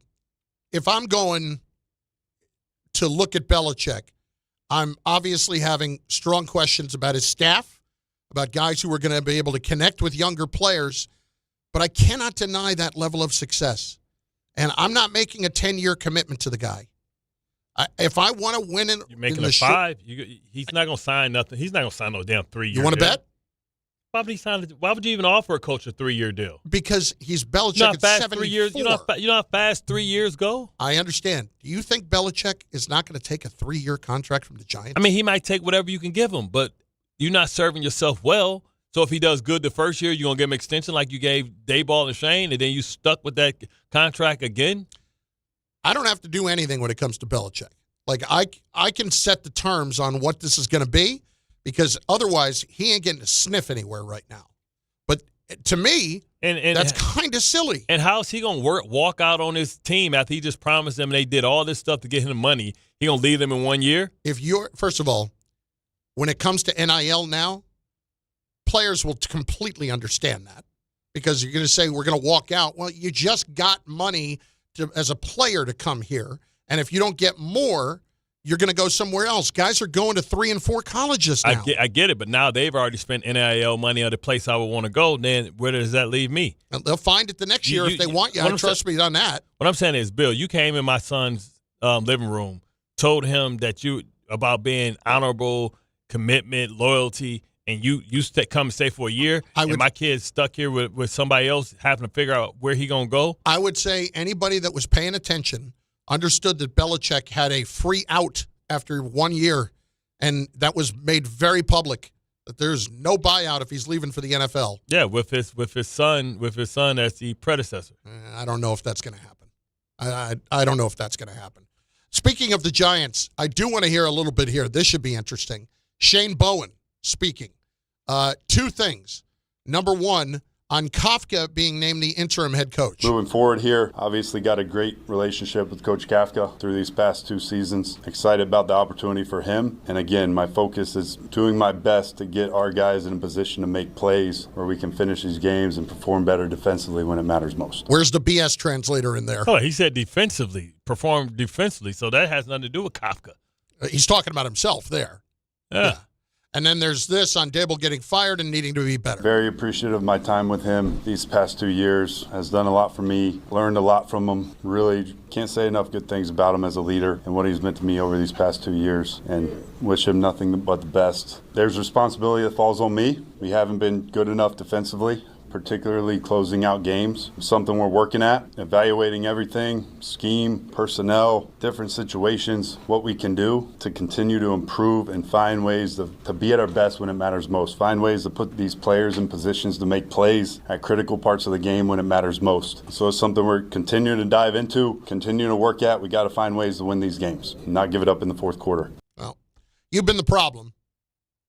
Would they have been better off just firing Bowen as opposed to firing Dable? I think so. Maybe so. Because when you look at really what happened, it's 3 blown fourth-quarter leads. And, yeah, there were things that happened the other day that I blame on Dable, but I got to blame some of it on him too. If they would have won 2 of those games, Dayball would have been on and headed on to being the guy for them, I think, next year as well. The plan would have been in place. I don't know about next year too, but it certainly would have been at least till the end of this year. Like, you would have gotten every opportunity, especially with Dart. But I think it was Dart getting hurt that put him over the top. And I do think that the defense has been the biggest reason why they are where they are. Because that's where all the money is. Look, that's where the all the Giant money's been defense paid. has underperformed so badly. And again, that's why I would point to Belichick a little bit more. I don't think if Belichick was here running this defense, that if he was the head coach, that they're blowing these games. I don't see that happening. One last thing I wanted to address with you. So he named Tim Kelly the offensive coordinator. Kafka did yesterday, who was the tight ends coach. I want to see if Kafka tonight has got the glasses on and the play sheet in front of him calling the plays. You think that Kafka is going to let him call the plays? Hell no. He can name him the offensive coordinator. That doesn't mean he's coordinating the offense. Yeah, he's going to have the microphone like, yeah, man. That's always, for the people who don't know, as remarkably simple as this sounds, if you see a coach on the sideline and he has all of a sudden got his reading glasses on and he has got the play sheet in front of him and he seems to be talking a lot, he's calling the plays. Doesn't matter who the offensive coordinator is at that point. It shouldn't.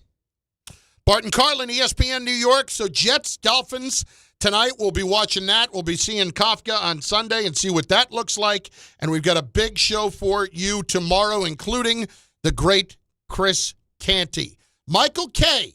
is up next on the Michael K. Show, conveniently named on ESPN New York. If you've been injured in an accident that wasn't your fault, then you need a lawyer who knows New York's unique personal injury and workers' compensation laws. At the Parisman Firm, they have decades of experience handling all types of accident cases and a proven track record of delivering